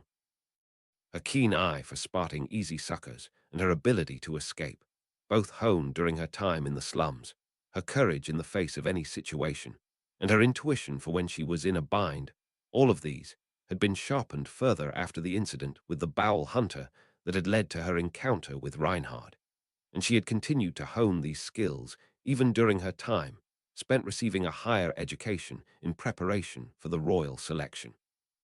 As a matter of fact, all of these cards were now much more useful than before, and yet she had still never been able to shake off Reinhard even once. In any case, by continuing to hone her old cards, Felt's perspective had broadened to a level that allowed her to see things which had before escaped her sight.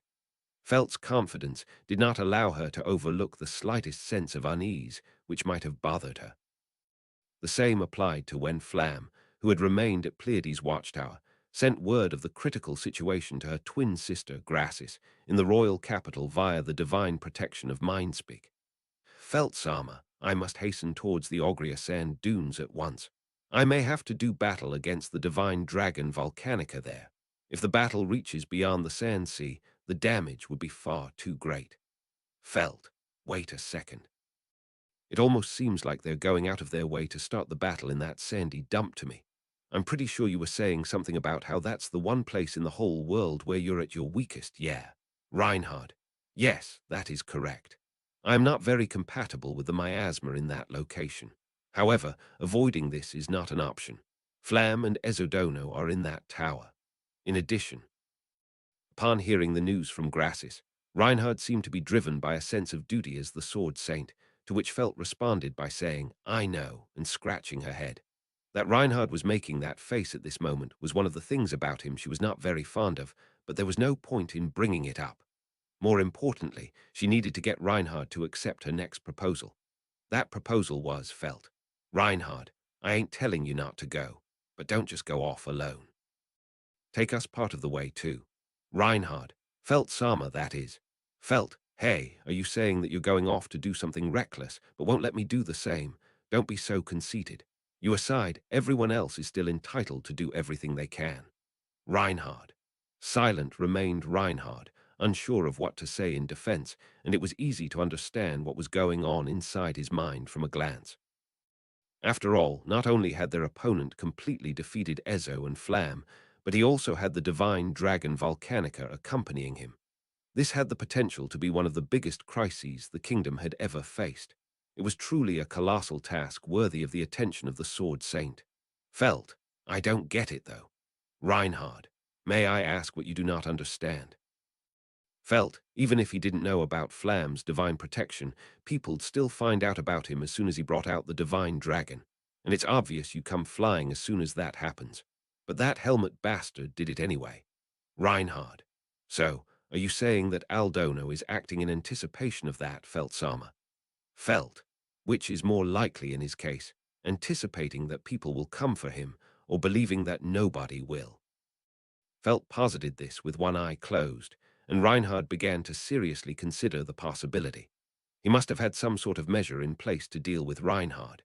In fact, it was quite possible that bringing the divine dragon to his side was a part of it. With the poor conditions of being in the Ogria sand dunes and the presence of the divine dragon, was it still possible for Reinhard to overcome this? Reinhard. Even if that is the case, even so, I must go. Even if the enemy has taken effective countermeasures, I am the only one who can overcome them. Felt, Reinhard, don't dodge.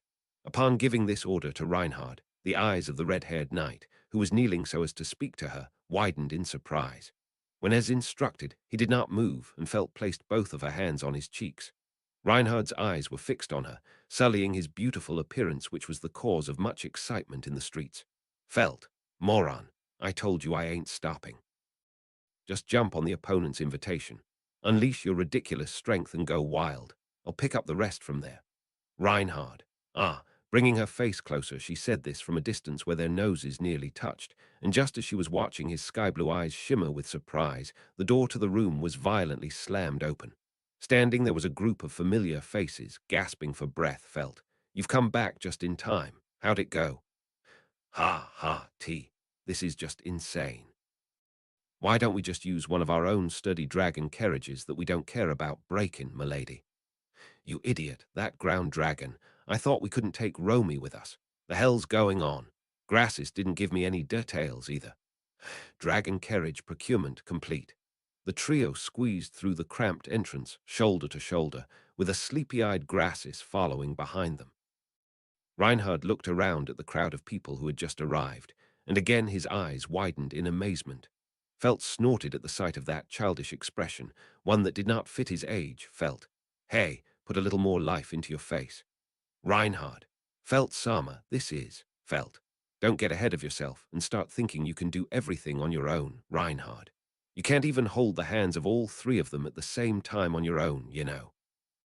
She said that while shrugging her shoulders at him, and Reinhard blinked, his eyes fixated on her. Then he took a deep breath, and quietly letting the emotion in his eyes slowly begin to settle. Reinhard. Yes, I am the Sword Saint who cannot even hold the hands of all three of them at the same time on my own. Finally, he nodded, donning the face of Reinhard, not just that of the Sword Saint. After that, it was a race against time, as Felt worked Reinhard as hard as possible. Carrying the dragon carriage that Grassis and the others had found, Reinhard went from the royal capital to the Ogria sand dunes in a single flight, sending them to the Istria domain en route. Reinhard, I am leaving now, Felt Sama. Felt, Go make a show of it and beat him down 100 times over. Truthfully, even with Reinhard's divine protection of wind evasion, she had not wanted to experience that emergency trip again, but it had undoubtedly been worthwhile to make the detour. Helmet Bastard's counters against Reinhard, their viciousness had far exceeded her wildest imaginations. The manifestation of the Witch of Envy in the sand dunes, which she knew was still keeping Reinhard at a standstill, had occurred shortly after his departure. Ta think, the Witch of Envy. Even in my prime, I wouldn't have considered such a method. I dunno this Helmet Bastard, but was he really that crazy? Stroking his bald head with his large palm, Ramjir sighed heavily at the distant report. Ramjir, who had joined them at the estate, was one of the two main strategists of the faction, along with Ezo, who was no longer present. However, upon hearing Ramjir's report, Felt shook her head in disagreement. Felt, from what I saw, that Helmet Bastard wasn't that crazy. His appearance and way of speaking were different, sure, but honestly, he was no worse than that cat-eared guy from Krushnichen's side, or the black-haired Nechan from Emilianichen's side. Towards Al, who had caused this situation and turned into an enemy, Felt did not have a particularly good or bad impression. However, like the other knights, she had believed him to possess a strong sense of loyalty to his master, despite his frivolous attitude. That was why Felt, when his princess died, maybe he ended up falling into despair.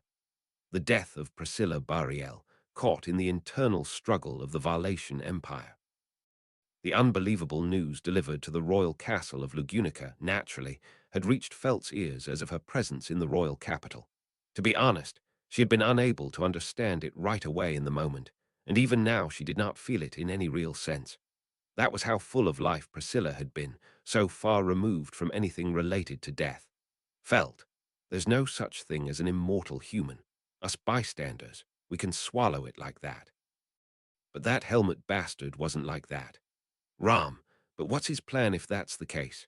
According to the report from Flam, he said Ta be commanding the divine dragon, but is he planning on dragging the world into a grand suicide?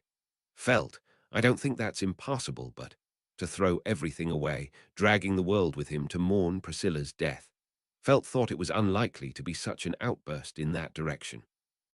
If Al's goal was such an obvious destruction wish, then the biggest obstacle to that would undoubtedly be Reinhard. Yet, the Helmet Bastard didn't team up with the Witch of Envy, to kill Reinhard, so at least that means world destruction ain't his goal for now. Felt, oh, what's this, Ratchins? Just because Sensei isn't here, you're trying to be the voice of reason. Ratchins, don't mock me. Honestly, if you ask me, I just want to escape and run. The Witch of Envy showing up. This is beyond what we can handle. Exaggeratedly flicking his long tongue, Ratchins snapped at Felt. Beside him were Gaston and Camberley, who both anxiously agreed with Ratchins, saying, Yeah, Camberley. Why, yeah, that's right, miss. Even if Reinhard stopped the Witch of Envy, the divine dragon's still running wild, right? That's beyond what we can handle. Gaston, Felt understands that much, right? We return to the domain to evacuate the citizens on the off chance that. Felt, yeah, we'll need to deal with that one too. Gaston, see. Like I said, wait, did you say that one too? For a moment, Gaston's eyes twinkled with relief at Felt's response. Seeing his reaction, Felt laughed and nodded, saying, Oh, I did, Felt. We have to think about the worst-case scenario, but we can't make a huge fuss. After all, you guys are freaking out just because it's a witch. Camberley, of course we are. And you're freaking out too, miss, ain't you? It's a witch, a witch. Felt, your girlfriend gets called something similar, doesn't she? Camberley, Toto gets called Wicked Temptress, but she's cute in front of me, so it's fine. Ratchins, stop fooling around. The conversation's getting off track. Interrupting the spitting match between Felt and Camberley, Ratchins sharply glared at them as he said, Okay, and placed his hand on the map spread out on the tabletop with a thump. Ratchins, we won't get anywhere unless we decide on a course of action. Felt, what's your plan? Camberley, if it's by majority vote, there's no doubt the answer's to run. But, Ram, we all intend to follow your lead. Seeing Ramjir's serious tone, Felt briefly held her breath. Looking around, Ratchins had a skeptical look, Gaston's face was grim, and Camberley's legs trembled like a newborn deer, all waiting for Felt's response without arguing. Seriously, when did these guys become so reliable? Felt, that's been me all along. I really hated it when something bad happened and people just sat around, waiting for someone else to fix it. Such a fiery way of thinking. I wonder who she got that from. Felt, who knows? Ask my foster parent, have him think about it. After saying that to her foster parent, who slowly shook his head, Felt stuck her tongue out playfully. Then she turned around with enthusiasm, looking at the group waiting for her words. And then she declared, Felt, all right, you guys, time to get off your asses. This is someone who made a fool of my Reinhard. No need to hold back on him, so let's crush him. Resolved to fight, Felt and her faction had moved swiftly. Far away at the eastern edge of the world, the battle between Reinhard and the Witch of Envy raged on. And Al, the one who had given rise to such a predicament, had left the battlefield, departing the Sand Sea with Divine Dragon, in tow. They had been able to accurately grasp the opponent's movements until that point. The problem was, there have been eyewitness reports that the Divine Dragon's going north. Take that at face value, and you'd assume the helmet bastards gotta be accompanying it. That's say, their destination to be in the north, but Felt, if that's at face value, you're saying there's a thought pattern that branches another way. Far as I've heard, the helmet bastards' plans were so meticulous that they included countermeasures for even Reinhard. So then, why go out of his way to stand out at the inn town by the exit of the sand dunes? Felt, that'd be to reinforce the impression that he's got a dragon with him, yeah. Indeed, he'd wanted to give us that impression. After all, ain't the divine dragon flying, at a height such that people can see it headed north with naked eyes? Though he had prefaced that it might have branched another way, Ramjir's conjecture was certainly unexpected. Nearly all affairs had a simple way to interpret them, alongside a more twisted way to interpret them, and in the majority of cases, the simplest interpretation would result in the right answer. However, a faint unease had restrained Felt's feelings in this case. Felt, deliberately making a show of the dragon going north, but why? Ram. Naturally, it's to conceal his true aims ought to be, showing the dragon flying. Rounds a card he played to distract us, so with the north and east excluded, I presume his destination should lie to the west or south. Felt, the princess died in the Empire. If the divine dragon opened fire on the Empire, would it kick off a conflict with that country that's filled with complex relations? Nah, that probably ain't it. If that guess was correct, it would certainly have yielded a great deal of strife between the kingdom and the empire. However, that would have been in striking contradiction to the sovereign letter regarding the future of diplomatic relations between the Valatian Empire and the Kingdom of Lugunica, sent back at the time of the news of Priscilla's death. Of course, there was also the possibility that, not wanting to get the kingdom involved, it was a simple act of retaliation towards the empire. Felt, if that were the case, there wouldn't be much difference to a suicide bombing that drags the entire world down with him. That would mean, mean what? Felt, my gut's telling me west, though I can't tell if it's straight west, northwest, or southwest. If the dragon's a diversion, we can eliminate the possibility of northwest. That narrows it down to 2 points. All that's left is Felt. Yeah, all that's left is to gambling everything on their interpretation. Felt lined up all of her camp's military strength upon the plain. To put it bluntly, the Istria domain did not retain much of an army. This too was a malady of Reinhard being far too strong, but she had tasked those few soldiers with leading the evacuation of the territories that the opponent might pass through. That was fine. Their strength was meant to protect. Right now, what was necessary was not that, but rather, as I thought, there's something wrong with your girl. Nah, I don't know about that. She's got a decisiveness I find desirable. If need there be, she doesn't hesitate to drag us vassals of violence into it. I can hold my nose high as her supporter. And where might that nose of yours be, I wonder? Those tattoos on your face are so vehemently assertive, my eyes are unable to get a complete view of your facial features whatsoever. With each speaking in their own respective manner, they were the representatives of the gathered military strength. One was a large pig-human clad in a thick armor of muscle, of a huge stature that rivaled Ramjai. One was an eccentric of queer appearance, his face covered in blue tattoos of balancing scales. One was a blooming beauty, coquettishly adorned in lascivious clothing unsuited to the situation. The black silver coin, the balance, and the flower prison garden. Although they were lined up, they showed not a tinge of amicability towards each other, but there was one thing they all had in common. That, upon Felt's beck and call, they had gathered. They were the big shots that governed over the criminal underworld of the ground dragon capital of Flanders, a city northeast of the Istria domain, and since becoming acquainted with them during a previous incident, Felt networked with them. Each and every one of them were scoundrels with guilty consciences, but at the same time they were a necessary evil who were supporters of Felt, numbering around 500 people in total. They trusted in Felt's instincts and had accompanied her in this battle formation. Felt, ha! What a magnificent sight! How this many end up gathering here. Making a visor with her hand, Felt raised her voice at the lineup of 500 scoundrels. In truth, when she had thought of attempting to borrow strength from Flanders, she estimated that a tenth would have been satisfactory. Unexpectedly, she had gotten 10 times that number. Felt, even though I told him the opponent was a guy who managed to outmaneuver Reinhard. Geez, I know it's not the place or time for it, but I wish I could show him. It was something she wished she could teach Reinhard, who was not present in this place. That there were so many people who, instead of turning tail and running from a situation even Reinhard could not overcome, had gathered to clean up after his ass felt. Well, there are also probably some like Camberley who just can't back out. Muttering so, Felt cracked her neck and turned around with her allies to her back. Ahead of her vision, parallel to the lineup of the troop, the large forest facing it, Felt inhaled in as large of a breath that could fit in her small body. Felt, oi. You can hear me, can't you? I know you're in there, helmet bastard. Indeed, she unleashed a declaration of war that served to commence the battle.